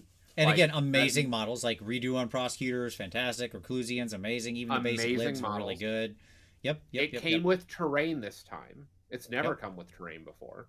Agreed. It came with 2 games, both Yep. the core AOS game and Spearhead, Yep. with full rules for both. Yes. Um, they've never released anything of this scale, um, ever. Like truly, it is a I look forward, let me say it this way. I look forward to the day. I hope that they overprinted this like they overprinted the Dominion boxes so I can get these at $100 a box. We haven't On seen that Amazon. reality come to pass. I know. Yeah, I I'm doubt it. watching though. I'm watching because Sure. let me tell you, if I see these show up on Amazon for $100 a box, I'm a buyer. Sure. Stonks, baby. Yeah, I mean, look, overall, I agree. I think it's certainly the best launch box since I started playing Fantasy and 4th edition. I can say that, Yeah, comfortably, right? For the fantasy side of the house, I don't know every 40K launch box, so like maybe there was some super amazing 40K launch box. I don't know. But like on the fantasy side, yeah, it's absolutely the best, no question. Like the models are just exceptional. They're fun. They exactly you're the really the comment about 2 games is what brings it home, right? Because it has both the onboarding and Spearhead and all the full rules and everything you need and the board and like the whole shooting match, right? It's all there. The cards, the whole like everything. It wasn't just like here's a book you got to struggle through. No, it was like here's the whole thing. Amusing Park said, "Sorry, Tom, all the extras got shipped to Coach." Yeah, that's right. that's He all. just has a stack of them, so you're out of luck. He read it out of warehouse. Just a shipping container of Skaven Tide went to his house. Super thanky. Like again, it was a great kickoff to the edition. Yep. Okay. I would still again buy multiples. Yep. Agreed. Yeah, I got 2. All right. So this image of the Children of the Great Horned Rat, with the old cover that was really good. This image is here to talk about indexes, Tom. Because of course, after the launch, what did we get? We got our indexes released by Grand Alliance, of course. We did lots of shows reviewing all of those at like warp speed, because it was so much content. What did we think of the indices overall?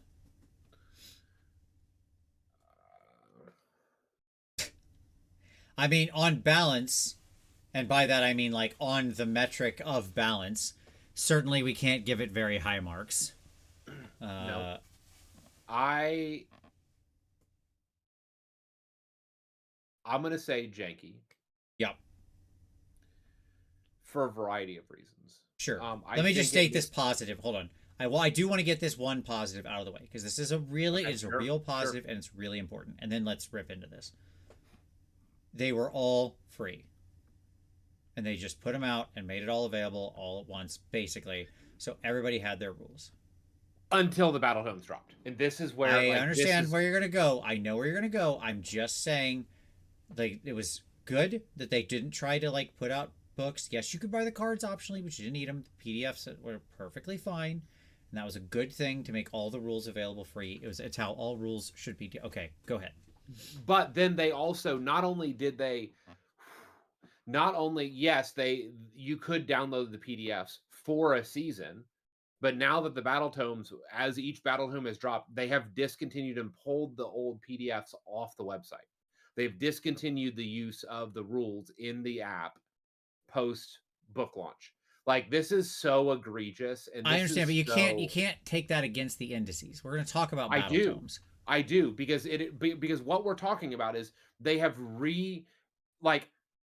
put out this free offer, but it's not free because it disappears as soon as the book drops. You can't go get the Skaven the indice anymore. It doesn't. I understand. So no, I don't think that's a marketing. I just think that's not a thing you can count for the indexes. That's a different discussion. I can't get the Skaven index anymore. It doesn't exist. Okay, like I mean, sure it does. You can download it. I guarantee I could find it in 3 minutes on the internet. I mean, I have it saved on my computer, but nonetheless, like I'm sure I could find the PDF. I'm sure it's not hosted on GW's site anymore, but I'm quite sure it's available.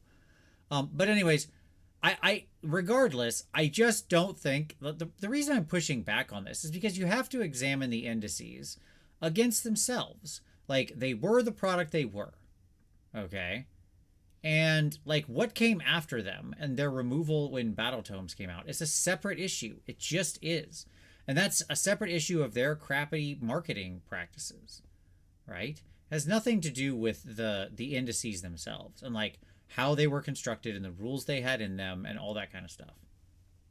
That's what I think. We can let the audience decide. We have a difference of opinion here. And they were badly balanced. Yes, I'll agree with that, certainly. Yeah, yeah. Some factions were just simply underbaked, right? I mean, you generally saw like when we initially ran, the balance percentage win rates were anywhere between sort of the low 70s and the high 30s was the spread we were running. That is well beyond 45 to 55. Right. And some armies, especially for faction abilities, were like super disproportionate. Oh yes. Yes. Right. Like it's very obvious that some of these got a lot of love and some of these did not. Right.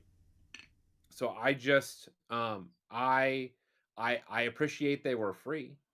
That's what they were worth. I was putting one notch in the positive column, but the rest of it I think is all basically negatives. I really do. Like I think the indices on the whole, like it was fine, okay, but like it's clear, we talked about it earlier, a lot of the testing felt like it went into Spearhead and it didn't go into this stuff because these just felt horribly balanced against each other. If out of the gate you played Ironjaws and so like you just pull the Ironjaws index and someone else is playing the Nighthaunt index and you play those straight, it's just like, what are we doing? What are we doing here? What is this? Yeah. Like you're gonna lose 9 out of 10 games easily. It's like not even. I'm not exaggerating that. That's just the way it is. Yeah. Right. Yep. So, you know, I think deeper. Let me go a step deeper on this, okay? Which is actually my main problem. The indices themselves were simplified, like super simplified. Okay, 3 heroic traits, 3 artifacts, 3 spells, all this stuff broken way down, abilities super simplified. I don't have a problem with that conceptually. Okay. But I do feel like oftentimes we did sacrifice the flavor or what made the army really compelling and interesting with some of these. Some of them they managed to keep it and you felt like, okay, I'm still playing the army.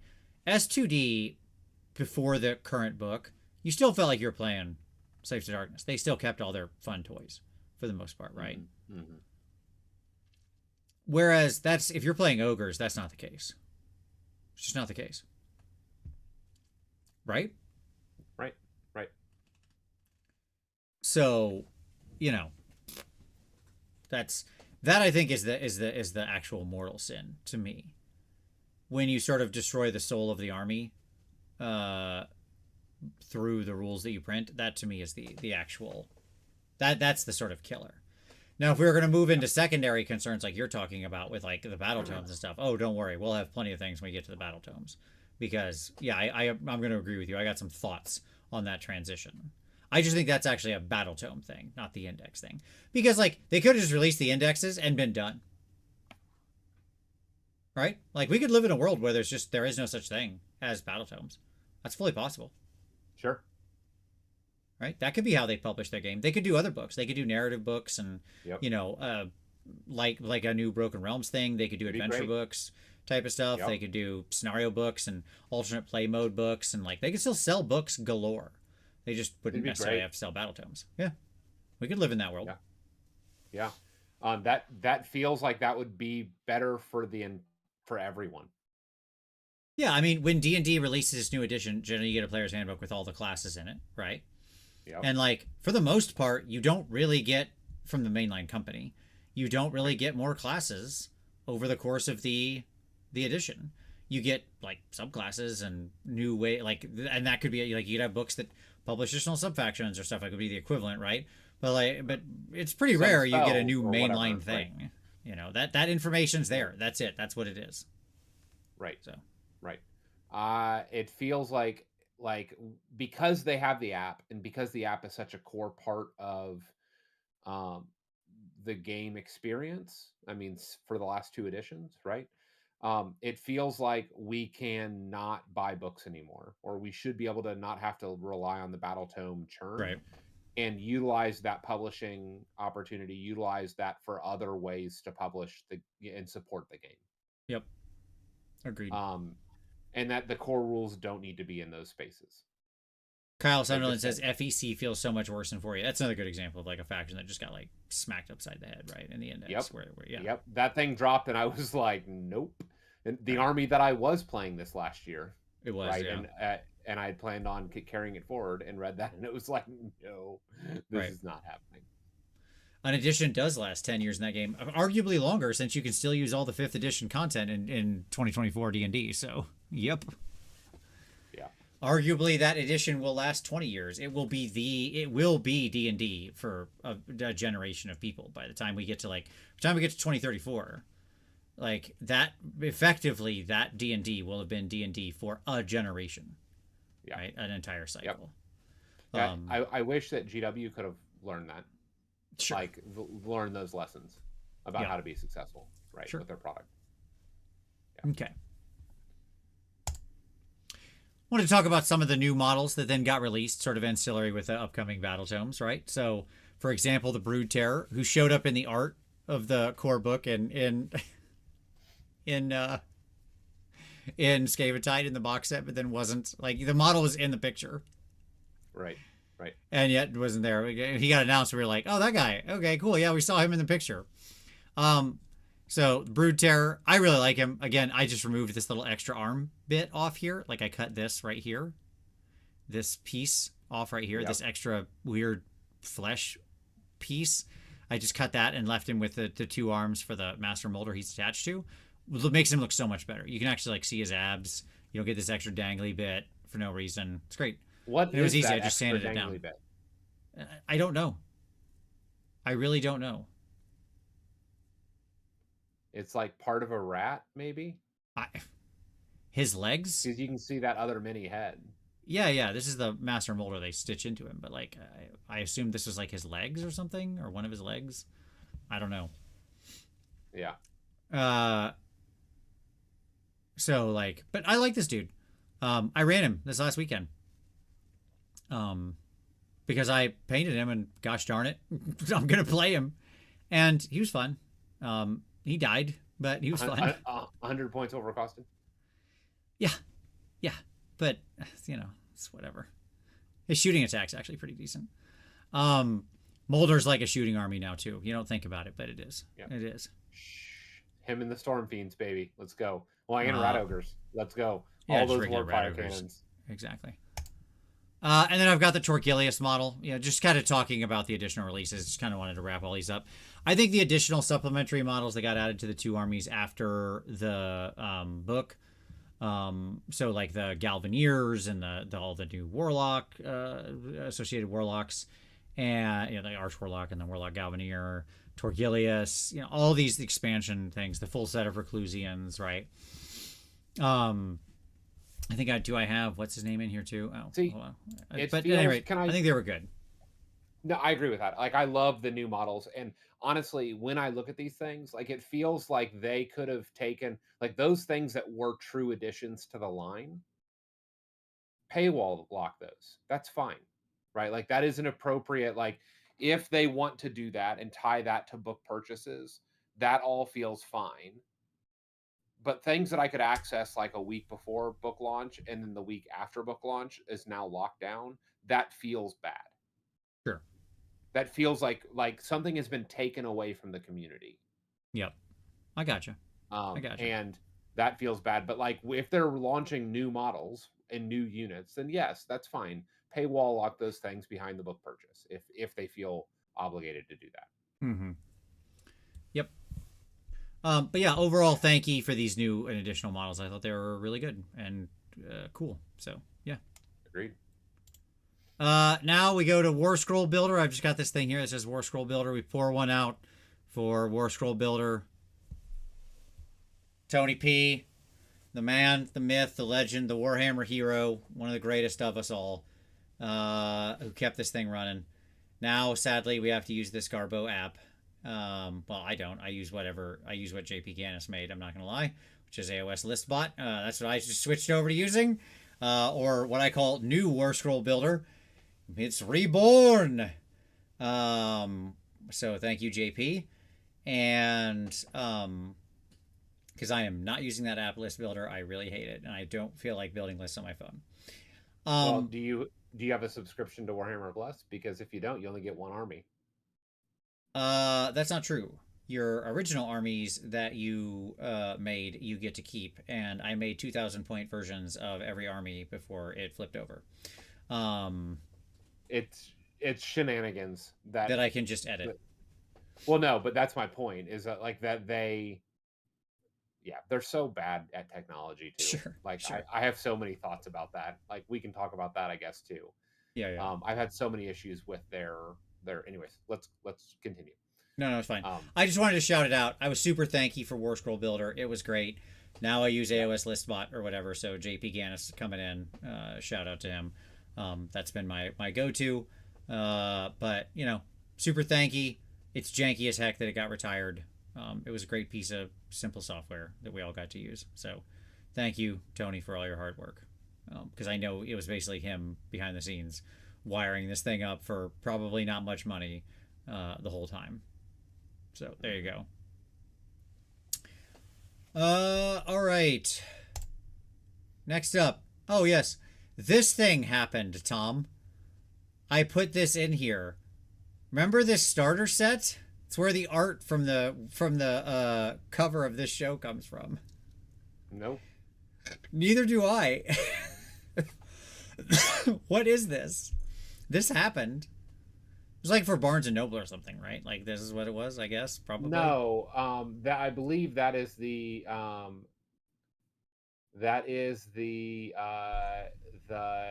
not Fire and Jade, even though they're using the Fire and Jade board. Yep. Okay, so so yes, they did release this, just like they've always released, like a pared down version of the yeah. What is the point of this? What is this? It's giving people an entry level that's lower than the $250 full. I understand, but this isn't even like a Spearhead. That's what Spearhead's for. What purpose does this serve when Spearhead exists? Well, and they're giving you a Spearhead board too, which is the hilarious. They're not giving you any of the rules. No, but they're giving you the Spearhead. Yeah, dumb. Dadbod Napgod, $20 super chat saying, hit like for War Scroll Builder, rip. That's right, pour one out. Thank you, Dadbod. Big rip on that one. Yeah, starter set, janky, dumb, stop making these. That's what Spearhead's for. Invest your money into making cool stuff for Spearhead, not this garbage. Okay. Yep. Next up, Tom. Oh boy, I am excited about this one. Tom, we are in September, officially. Okay? Okay. And that meant end of August, I should say, beginning of September. It's Labor Day weekend, Tom. That's where we're at right now in our journey. Nova. And that meant it's time for the Nova Open preview. One of the absolute dumbest previews they have ever done in the history of dumb previews. Okay? Where they held you hostage in a room? This was worse than the one where they held me hostage, because I could have got up and walked away from this one anytime. Okay. I stayed in this one to just watch the train go off the tracks. It was incredible. A preview that went on forever, said nothing, spoiled nothing, had copious amounts of interviews with like Ben Johnson and other people who by the way, none of this is against Ben. He's a very nice guy.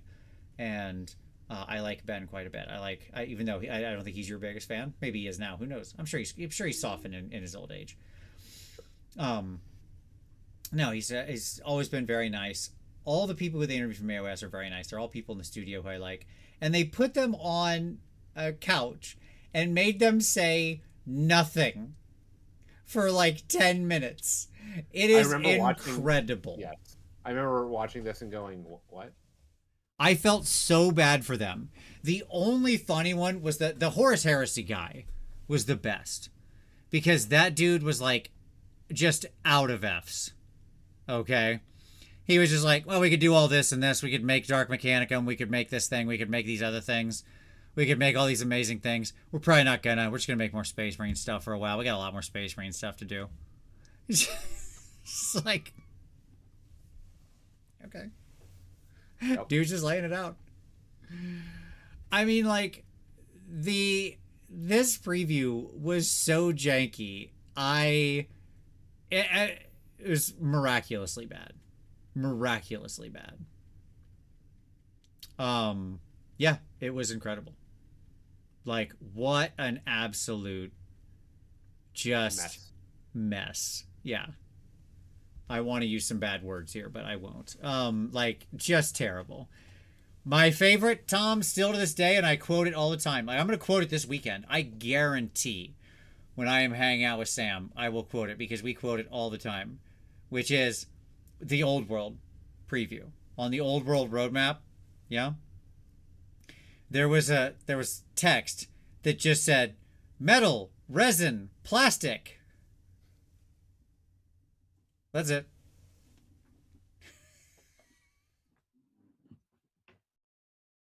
Well, you got me. Take my money. You've got metal and resin?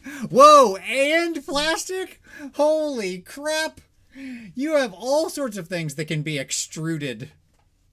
Like, what in the good God was this preview? I can't rip on this thing enough. It amazes me. It amazes, truly, it amazes me that got through a marketing department meeting.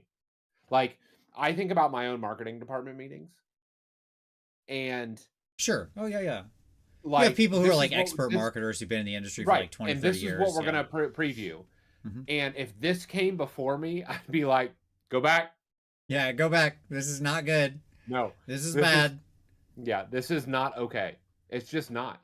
Cast, I don't even believe it was a preview for shareholders because I don't know what shareholder would sit through that garbage. It was bad for them. It was like, oh, it's just terrible. Amusing Park said, was it so janky that it completely rounded the bend and made you thanky?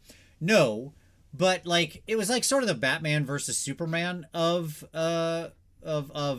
preview shows where like it's so bad it's a perfect negative 10 out of 10, right? Like every single decision you could make, you made it wrong, right? At every point you came to a fork in the road, you chose the wrong fork. It's actually almost miraculous to make that many wrong choices. Like most of life is like a mix of wrong and right choices you make, and you hope you make more right than wrong ones, right? That's most of our professional careers even. You know, every day we're forced to make choices. We hope we make more right ones than wrong ones, but sometimes you have to make wrong calls. You make mistakes. That's just life. But like when somebody flawless victories it, but in the opposite direction, it's just as impressive to me, right? It'd be like an ice skater skating out onto the ice and immediately like speeding up to do a jump and then tripping, falling, breaking their leg, flipping over the end of the thing, landing on somebody else, slicing someone open with their ice skate, and then exploding popcorn everywhere. And I'd be like, oh my God. Just like every possible thing that could go wrong there, right? Like just incredible. So yeah. Truly a terrible preview. Janky as perfect 10 out of 10. Never change. Never change GW. Okay. Cool. I put Irridan the Witness in here because to talk about the Stormcast tome, because obviously that then had a later release and came with these extra folks. And to kind of talk about the Battle Tomes, Stormcast, and Skaven in general. So, this also came out of the Nova preview, but it was just a good time to, it's kind of a good middle point to talk about both of these books. Yep.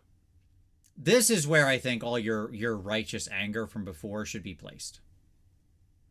Okay? So, like, go back to your previous rant you were making about the indices and go. Just go nuts. And I agree with you.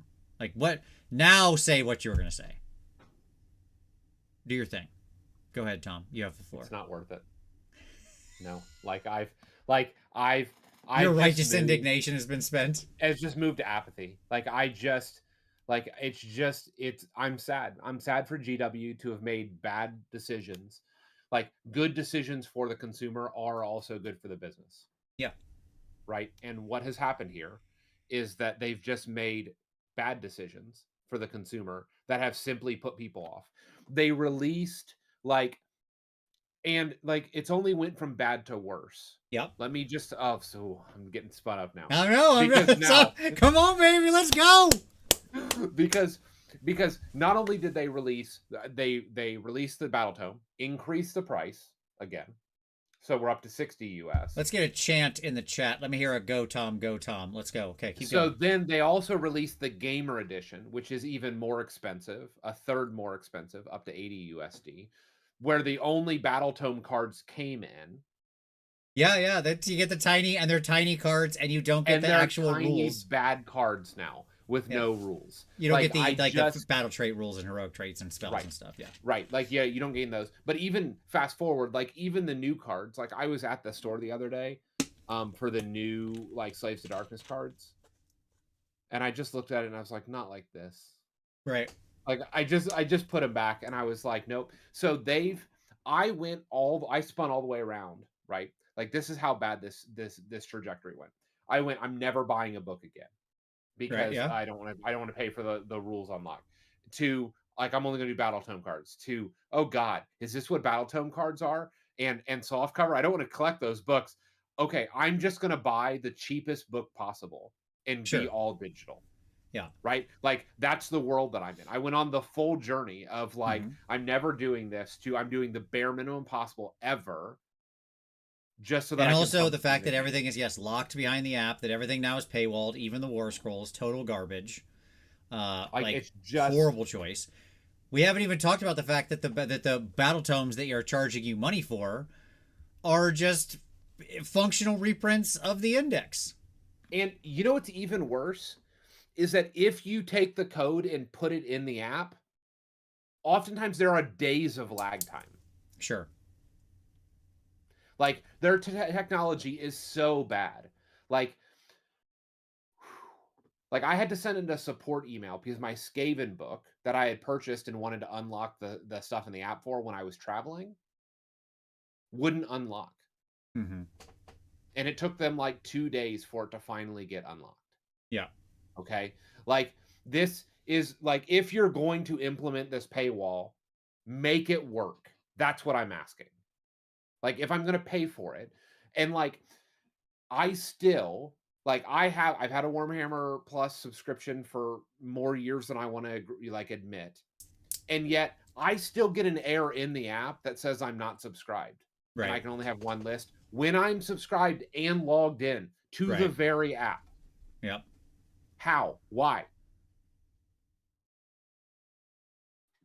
G Wilkes said with a big $50 super chat says, I might not have much in this world, but what I do have is ears, and helping Tom get a mic helps us all with ears. Love you guys. Thank you for everything you do for the community. Well, we thank you, G Wilkes. That's awesome. Generous. Deeply super generous. Like, yes. Amazing. Truly amazing. Everybody's awesome. Yeah. But I'm just so angry. I'm so angry at everything that they've done and that they've chosen to do.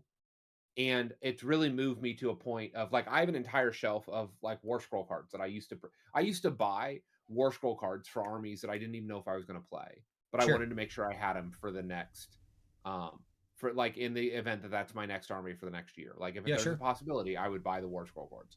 I have a stack of unopened War Scroll cards from 3rd edition on one of my shelves. All of that's getting cleared out because one, we're in a new edition. I never played it, but I'm never going to use War Scroll cards again.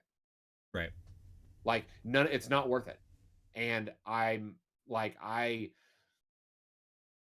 it's just so egregious and it's so disappointing the road that they've went down here. I agree. And I've never supported piracy, but here's the deal, folks. Go use any of the websites, the mini websites that prints the GW rules if you can't buy the books, because GW doesn't want you to play their game anymore unless you're willing to pay the paywall. Yeah. Agreed. Like it's just frustrating as all get out to me. I think every choice made with the battle tomes is basically a bad choice. That's, I think, what it comes down to. no amenable extra value in them, or no, material. That's what I meant to say. Extra value in them. They are functionally index reprints that also shuts off the index. So if you didn't download the thing, I'm sorry. Like, make sure you download all the indices, I guess, would be that one of the take homes from this. And they, like, what am I getting that's special? What am I getting that's cool? What's the thing here, right? They, as we saw, sometimes they'll change one really big core way the army works, like in S2D, but then leave all the scrolls basically the same, right? So it's still this sort of same functional thing there. Yeah. The cover art is also bad. Thank you, Odd Minis. Absolutely. All of it. It's so bad. The and yeah, so just like on every level, I dislike every choice they've made as far as battle tomes go. It reeks of like corporate management decision and not anything to do with like the people who are trying to guide this game to success, right? Like, you're being successful in spite of yourself, right? Yeah. That's it. Yeah. So, and like, we should have seen this coming with 40K, because 40K, this has been the rule of, like, this is how 40K has operated for the last 5 years or whatever. Like sure. Even when they got an app, everything was paywall, to unlock. But I just like,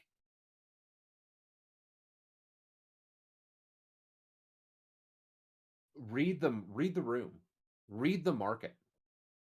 Right. Look at how other successful businesses have navigated this. Yep. Yeah, no, I agree. Completely agree. So just like, yeah, frustrating as all get out, and I truly do shudder for like the upcoming Auric War Clans battle tome that we know is coming, right? Like, what is that going to look like? My guess is not good. So, okay, time will tell. Giant janky to the battle tomes. It would be the jankiest. It would win this jank off if it wasn't for the fact that they bungled the like killing models, retiring model lines. Not only did they do it, but then bungled the communication about it so bad. That's the only thing that could out jank this year. Well, I mean, I think it's all related. This is all related to their customer plan, their customer service plan, right? Yeah. Like, all of this is customer relations. Yeah, it's certainly not a relentless customer focus. No, definitely not. Definitely not. This is like their plan is to like whatever and end around it and invest in other media to bring in more popularity and cover what they know they'll bleed people, but they figure they'll get more off of having other media stuff that we've talked about early on the show. We'll see. Yep. Because I haven't seen a single community voice that has supported their decision. And so that's a lot of bad PR and a lot of bad press. It is. It is. And by the way, the AOS game is fairly in a mess right now. Sure. All right. Next. Oh, other model. Sorry, I did want to talk about this dude. I pulled him out separately. The updated Lord Relictor, just because like this model is banging. Okay. Sure. Again, they are a model company, and in this regard, they do still slap. Like, the battle tomes might have been janky, but God, this guy, woof. The new Lord Relictor, are you kidding me over here with this dude? Look at this Ultra Chad. I mean, Tom. I know. What are we doing here? Look at that hooded head. I know, right? Yeah, screw the spiky head. Like, hooded head all the way. This dude, this guy. Woof. Stunning. Okay. Yeah.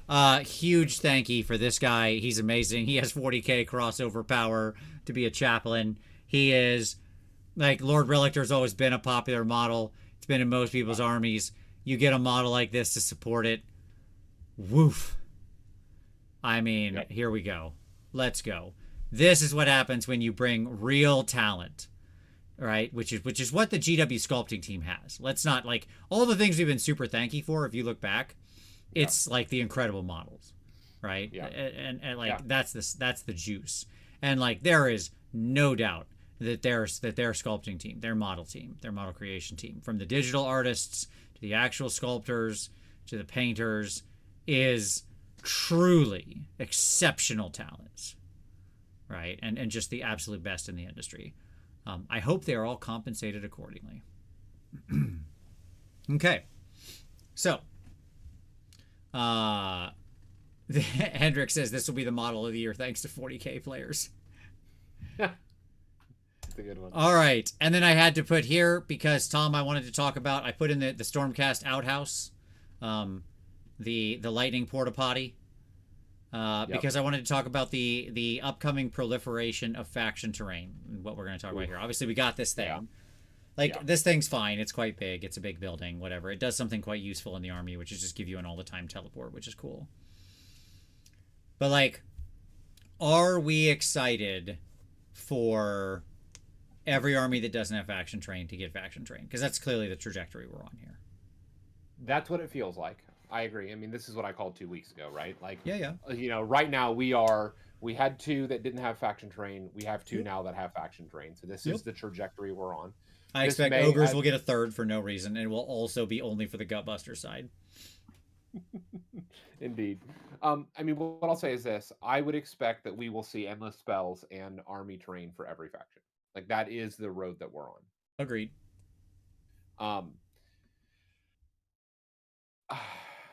It's fine. I mean, what I'll say is this. I actually, you know, like, I think you called it right before. Like, I like faction terrain even for tables that need terrain, right? Like, so I have lots of armies, I have lots of terrain, and I don't mind having a bunch of faction terrain to just throw on the table. Yeah, I use them as places of power and stuff. Yeah, or other little pieces of terrain. Yeah. Correct. It's great for that. And so I see this, and, like, here's the deal. My next order for Mini Stomp, plug for Mini Stomp for those that, you know, looking to do an order. All your mini needs, Stomp, not a sponsor, just an awesome person and an awesome group. Ministomp.com. Yep. Go ahead. Here's the deal. This is on my next order, right? I should look at, like, getting a sponsor. So it's like at some time, I don't know, we should do that. 10 years in, maybe we should get a sponsor. He's kind of a sponsor. He's, you know, he's certainly been supporting us for quite a long while. What I'll say is this. The terrain, like, I've put both this and the Slaves to Darkness terrain pieces on my order. Sure. Right? Because this is just, like, if you want to play these armies, you have to have these things. And these are some of the armies that, like, I want to be able to have in my home games with, you know, my kids. Right? And so it means that I'm ordering them. Okay. So I'm okay with it, right? Like, as much as I know other people, like, it's that they have not. What I will laugh about is that this was spoiled, like, a long time ago. Like, this is in some of the, like, Dawnbringers Crusades books in the art, but we just thought they were kit bash terrain pieces, not actual, like, Stormcast pieces. And so I think I'm here for all of the faction terrain that's coming. I know that's a weird thing to say. That's fine. But I think I am. And I don't hate this piece. Yeah, my answer is I don't love faction terrain in general, but I like it a lot more than I like endless spells everywhere, especially generic endless spells. So it's fine. I don't like that suddenly your army got more expensive because now you have to buy a stupid terrain piece as well, and you have to bring the dumb thing with you, especially when they're really big. Like, sorry if you're luck, if you're playing OBR, you have to bring that giant ridiculous thing with you everywhere. But hey, Goon94, we appreciate you too. Please tell Tyler we miss him. I talked to Tyler. Don't worry. You will see more of Tyler in the future. I believe so. We'll get there. At any rate, but yeah, it's my answer is it's fine. I would put it on. I don't know, man. Are you going thanky or janky on it? I'm thanky on faction terrain. I am. Okay. I am actually going thanky. I'll balance you then, and I'll go janky, but only just so. I want us to have tables of terrain that looks like it has a home in AOS. Sure. So I appreciate things like this being on the table, even if they're not being used as faction terrain. Yeah, I'd like them better if they were just terrain kits you could get rather than things you had to Yeah. have. I think it's the requirement that pushes me over, but it's like 51%. All right, cool. Vizic Scour. I want to talk about this sweet dude, just as a cool model, because he's awesome and he's a big, cool looking rat. Super thanky. I think he's one of the coolest models released all year. He'd be my vote for model of the year. Giant Skaven Rat Prophet, Vermin Lord dude. This model absolutely rules, and it's amazing. And I am super thanky to have it. So that's it. That's all. Nice. Nothing else to say. He's just awesome, and I didn't want to go by doing it because I think he's one of the coolest model releases of the year. Talked about Oosh, talked about him. I think those are the sort of the two big banners along with Lord Relictor. So, yeah, he's great. Awesome stuff. I mean, the new Skaven is obviously, I am very happy with it. So, the only thing I will probably not paint for a long, long time to come is the Storm Vermin because they're garbo. It makes me sad that there weren't Eshin released. Yeah, truly. Right, like that's one of the real misses for me. I just got a nightmare. Just converting 20 Night Runners, right? Like, yeah, the answer is there's lots of fun 3D print options out there for Night Runners. Look into those. That's really becomes the answer very fast. So, yep.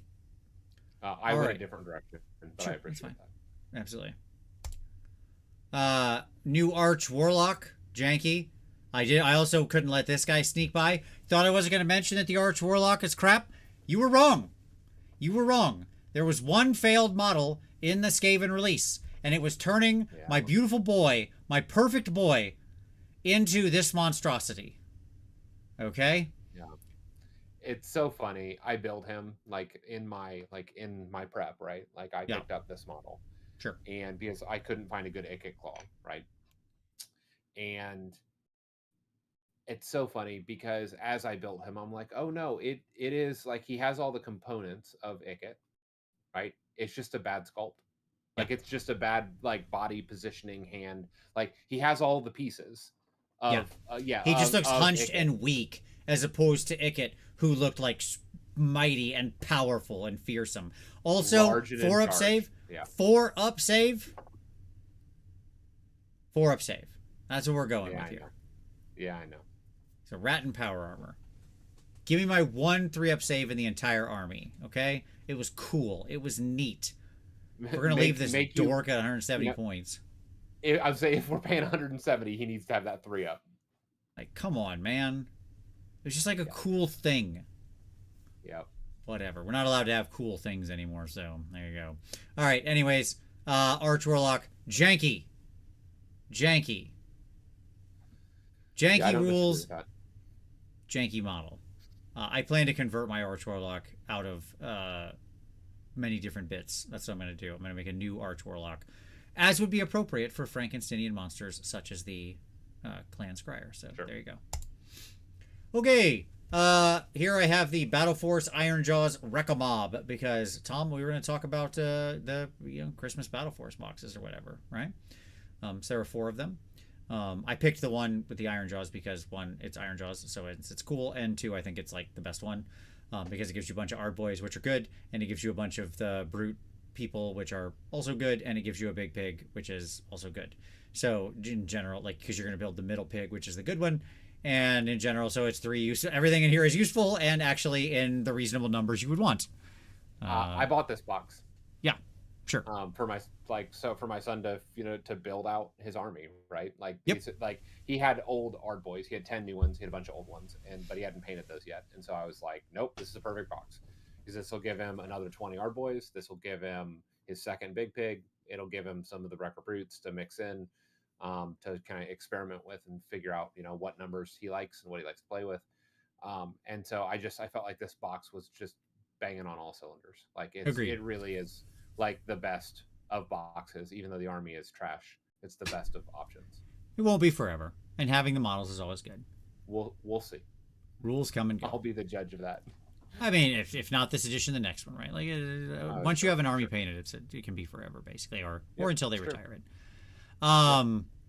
Yeah, I thought the Christmas boxes this year in general were pretty decent all the way around. I thought this was the best one, but for the most part, I thought they were all pretty good boxes.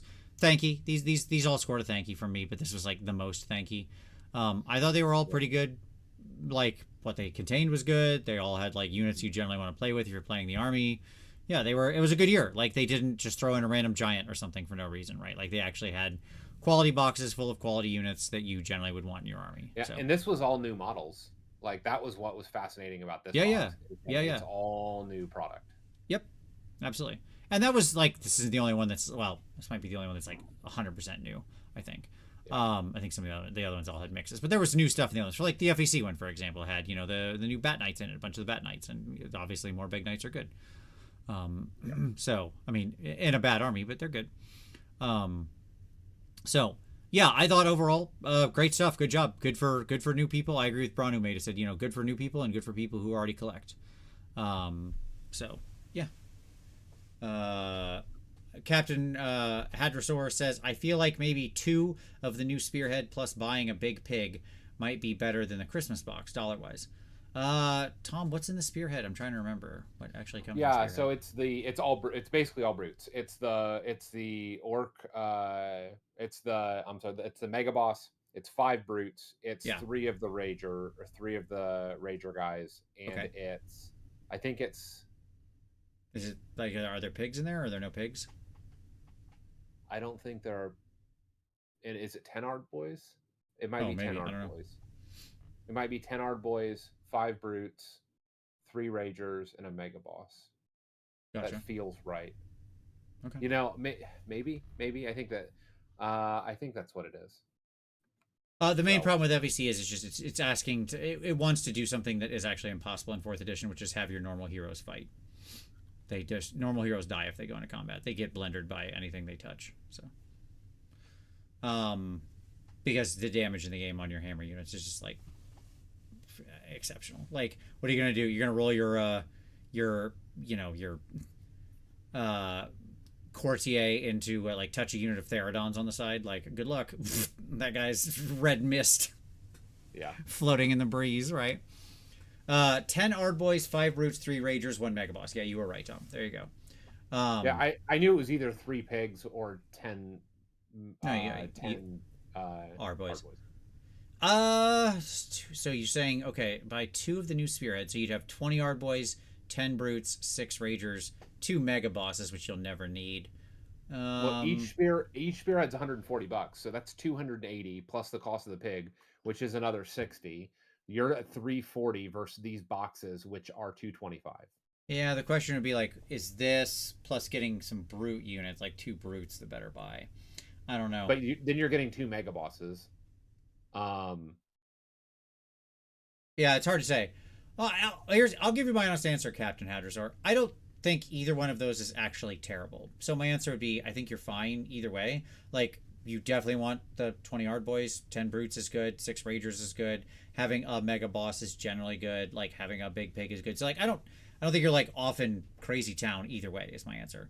Brian asked, can they be fixed somehow, FEC? Yeah, sure. Well, of course, absolutely. Yeah, just, like, there's a ton of things you could do with the rules to make them better. They just gotta, like, do them.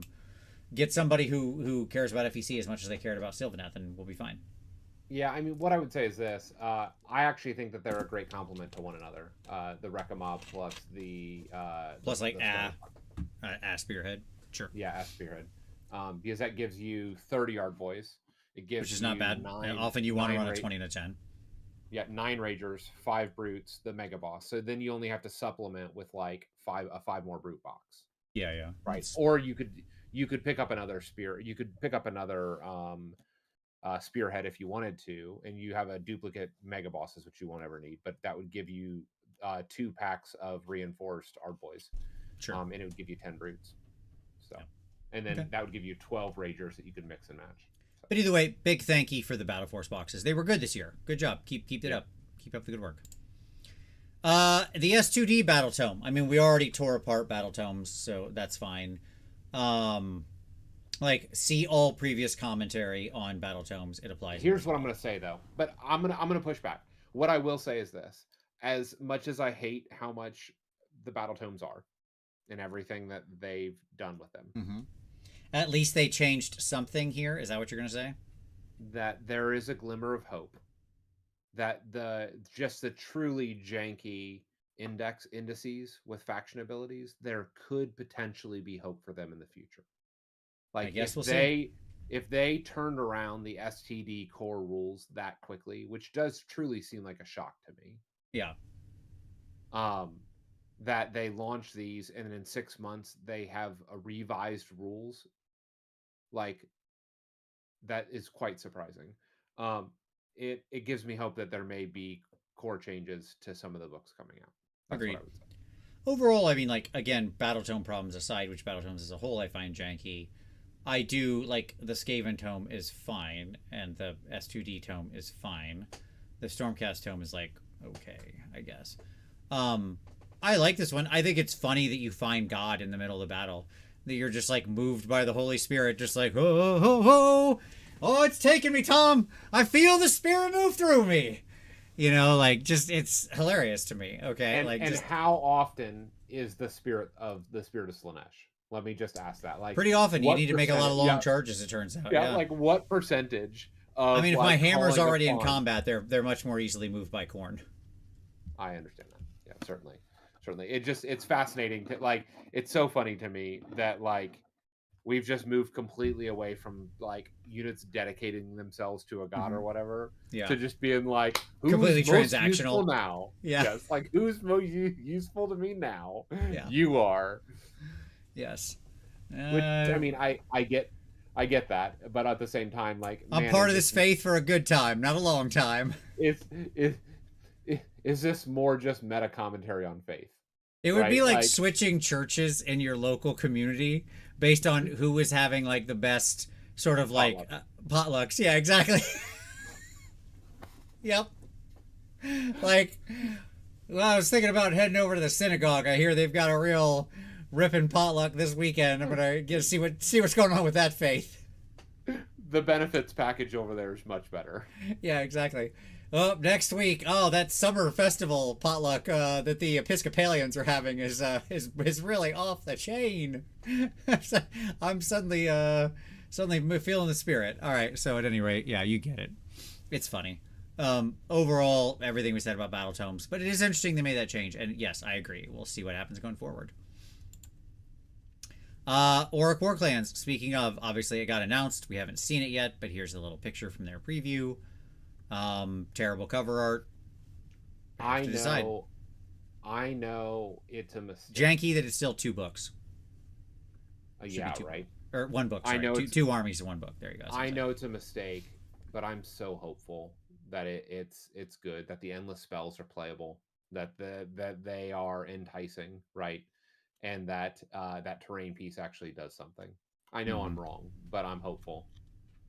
Like, absolutely. If it does GW, I'll buy both of them for both my Iron Jaws and for my War Clans. If it's any I'll good, buy both terrain pieces if it's any good. Yeah. I knew what you meant, A-Team. A-Team 78 with a super chat for $14. Thank you very much, A-Team. He said, "Hi Vince, I recently finished my first AOS Skaven Spearhead and I'm happy with it and love it." Heck yeah. Welcome to the Verminous Horde. About to now paint 60 clan rats at once. Any tips? Yes. Don't do 60 at once. No, you certainly can. Yeah, I have easy tips. Go to the hardware store and get the paint stirrer sticks.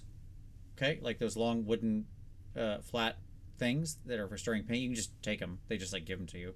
They're like free. So you just get like 5 of those because you can generally fit 12 models long or something like that on a thing. And get some double-sided sticky tape. So that would be this stuff.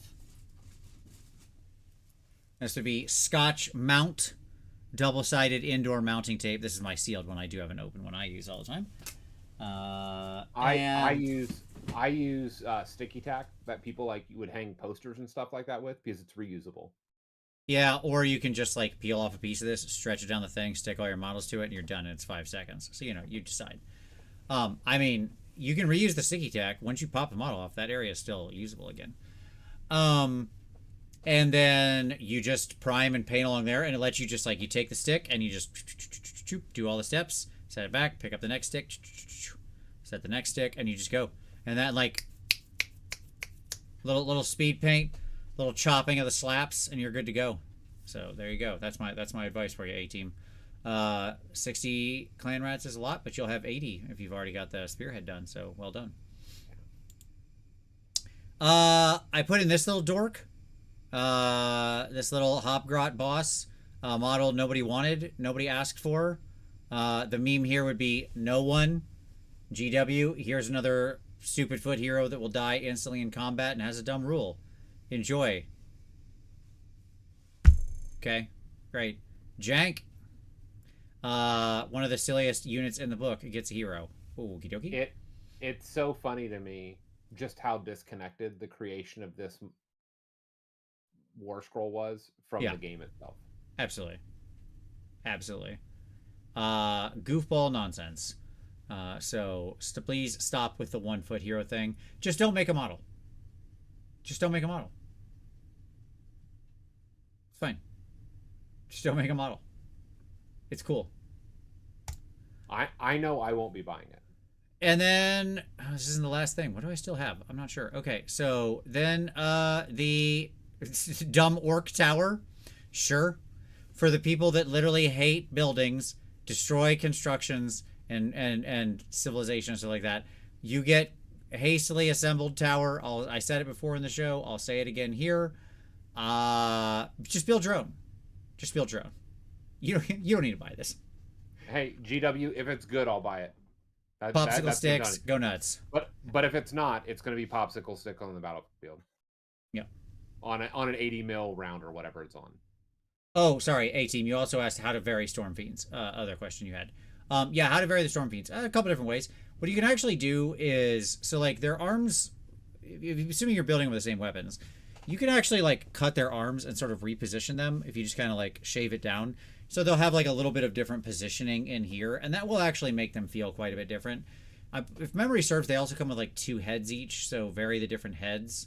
You can sort of mix and match those.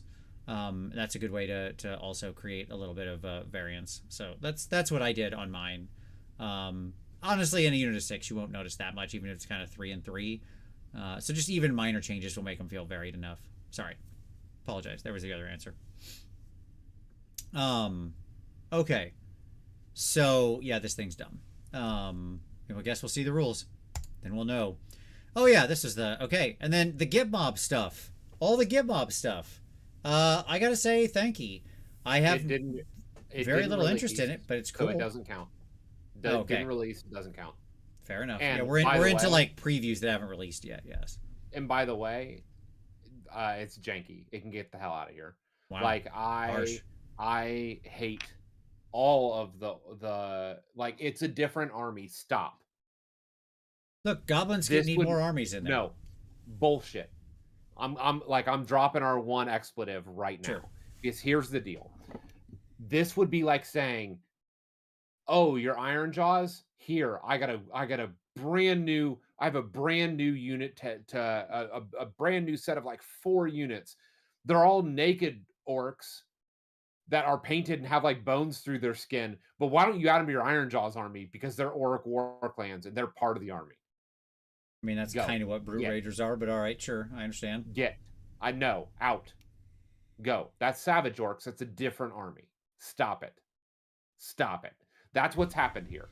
The exact opposite of what we're doing with war clans is what's now happened with Gitmob. And I hate it. Okay. I hate it. Strong opinion.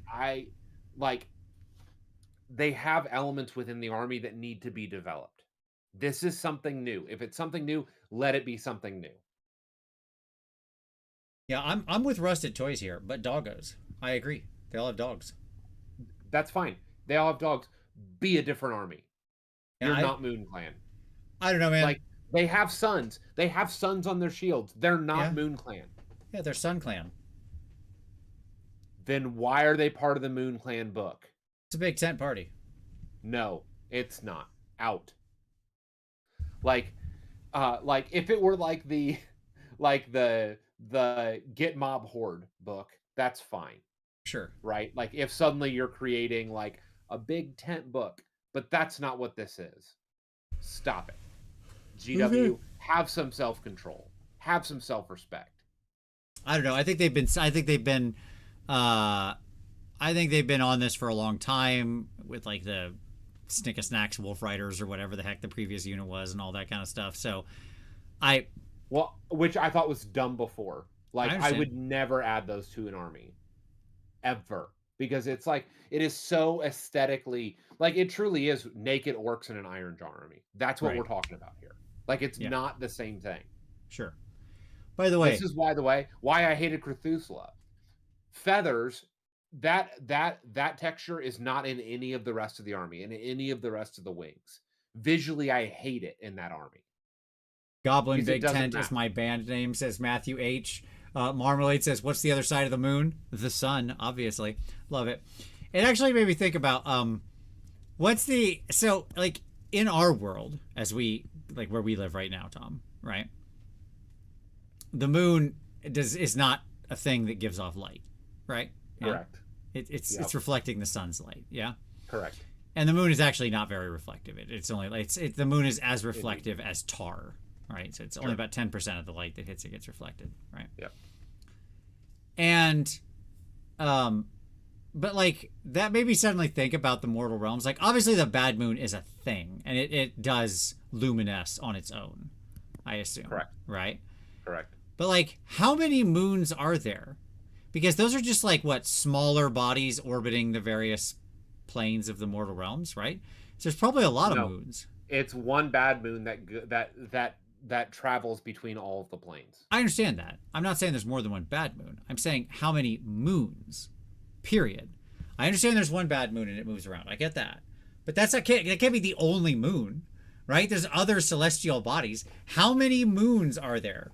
This is stuff we've never explored. What's the moon count in the mortal realms? It's probably nowhere as bad as like Eberron. Yeah, we're on 13 moons. Yeah, yeah. One planet with 13 moons. It's like daylight all the Well, time. but I will say this: like Space Station Sigmar has a lot of moons in the background. It does. That's what I'm saying. How many moons are floating around there? So, I don't know. There's also the good moon and the mediocre moon. Oh, good call. There you go. That must be what it is. Yeah. Welcome to Moon No, Chat. no, it's the Memoon Yeah. or the Mid Moon. Memoon. Gamoon. Um, no, I have a different opinion on these guys. They don't interest me personally, although I do love the central character. I actually think I might want to paint that dude just because he rules so much. I think a lot of people will do him for Golden Demon, actually. Um, I'll just change his weapon because they gave him the wrong weapon. But like, I think that main goblin dude actually rules. I think these are cool. They don't like me personally. I have no desire to play them, but I think model wise they're incredible. I get your pushback on like them being in an already overstacked sub faction book, but Like they already had problems here, sure, right? And they just need to have a they more had Skaven problems. like approach to it. I mean, Skaven have 5 armies in one book and it works out fine. We all like that. It's a feature, not a bug. But the army gets buffs from the moon. Mm-hmm. These guys don't worship the moon, they worship the sun. Well, somebody's got to run around in the daytime. And they're like, whoa, hold on. Did you know this other thing is also in the sky and it's So, bright? so does their moon hurt them? Does the I don't know, bad man. moon hurt these guys? I don't think Because so. it should. I think they're just down with both of them. They're like moon and sun people. They're It's good. trash. It's trash lore. It's trash concept. It's a trash faction. Okay. Get out. So definitely Get a janky from you on this one, huh? get out. Got it. I'll vote thanky. I like these dudes.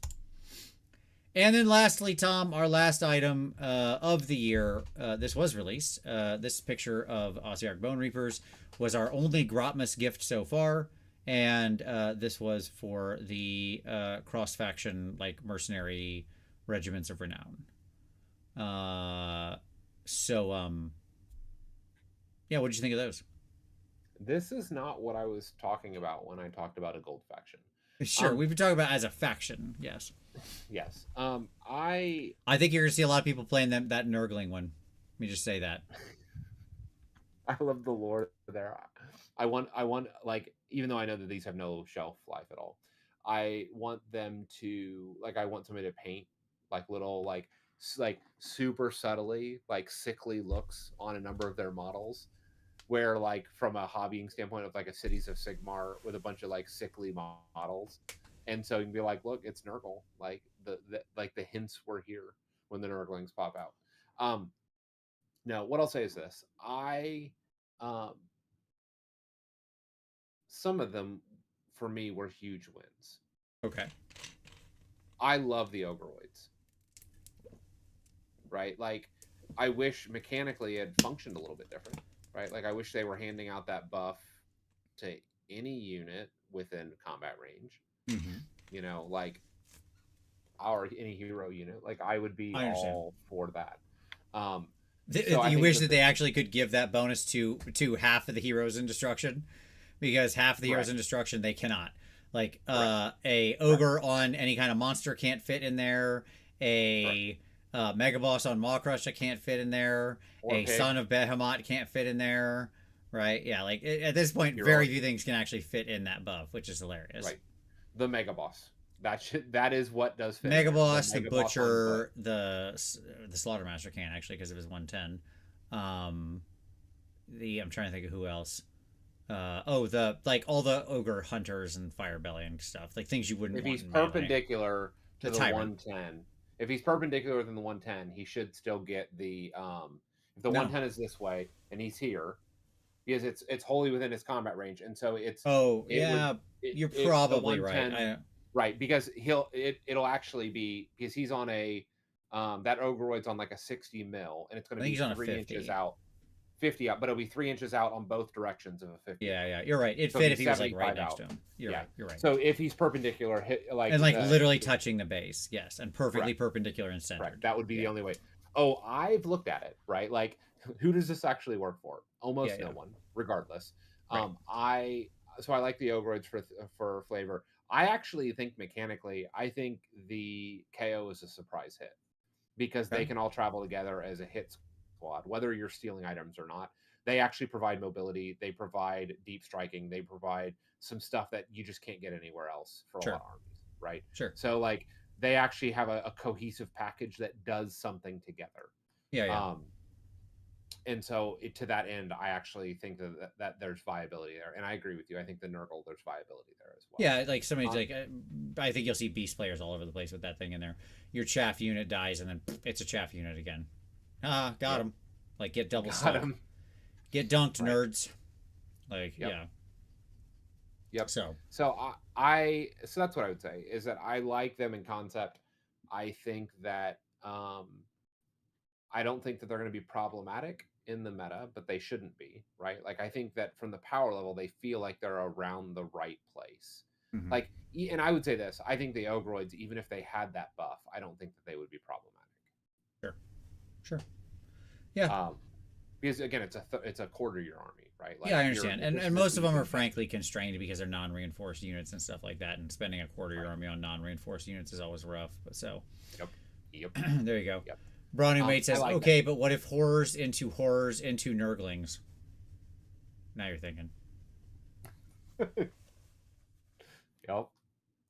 Yep. I'm interested. Yeah, overall, thank you for the existence of these things. I'd rather they not be like competitive, but they're cute and it gives people a fun chance to do something modeling. Again, like you said, even though they have the shelf life of like an avocado sitting on the sidewalk on a sunny day, right? But still, it's fine. Why don't we have these for all factions? That's what I want to know. Sure. I mean, good start. See how they go and then explore it more if it works. It's a great start. Here's what I would say. Here's my challenge to you, GW. You should do these for every GHB. Oh, like just put out a set of these in the GHB? Yep. It'd be fun. This is the right thing to do in season rules. Sure. Now, are you comfortable with the fact that would mean people are making modeling choices and painting things that they know are only good for a year within that army? I think that that's actually the right way to do this, because then people know what their commitment is. Okay. They know that for the next as opposed to just saying like, well, I have no idea how long it's going to last. That's exactly right. Because I don't know how long it's going to last, I won't commit to it. But if I knew how long it was going to last, if you knew you get a full year, that's year, what it is. Yeah. I might go buy these kits, right? Okay. And so I think that is the right answer, is that these need to live in the GHB, and this would be a great section for like seasonal rules. Cool. Good. These are the mercenaries that have taken to the field for this season. Love it. It's a good idea. There you go. All right, let's end on a strong note. I'm thanky for these, Tom. Yeah, I am as well. And let's say, I agree, I like your idea. Let's do it more. That's good. That's good. That's a good idea, Tom. I back that completely. GW, get on that. All right. Hey, listen, everybody. This has been a lot of fun. 2024 has been overall a pretty good year. We certainly got some banger models. We cannot argue with that. There's been some rough spots. There's been some rough patches, but I still think we're overall in a good place, and I'm having a lot of fun. I hope you are too. So, hey, if you liked this, hit like. Subscribe. Do all those things that make all those dings. It'll make you cooler. And, or probably. I mean, it's not a guarantee, but it's probably going to happen. Thank you to everybody who chatted. Thank you to all the super chatters. It's deeply appreciated. The continued support of the Get Tom a New Mic Fund is great. If you want to support the show in other ways, lots of ways you can do it. Hey, down there, picking up them Christmas gifts. Guess what we got down there? Affiliate links for all your hobby needs. Doesn't cost you anything extra. Often saves you money. Gives a nice kickback to the channel. Deeply appreciated. There's a merch store down there. There's Uncle Adam and I's games down there. Again, maybe pick up one of our games. It will be to you by Christmas because they print and stuff and ship that stuff fast. Hey, of course, there's our Patreon, focused on review and feedback and taking your next step on your hobby journey. But all of you, thank you so much. Really appreciate it. Great having you all here. Hope everyone's having a wonderful December, wonderful holiday season. As always, we will see you next Wednesday.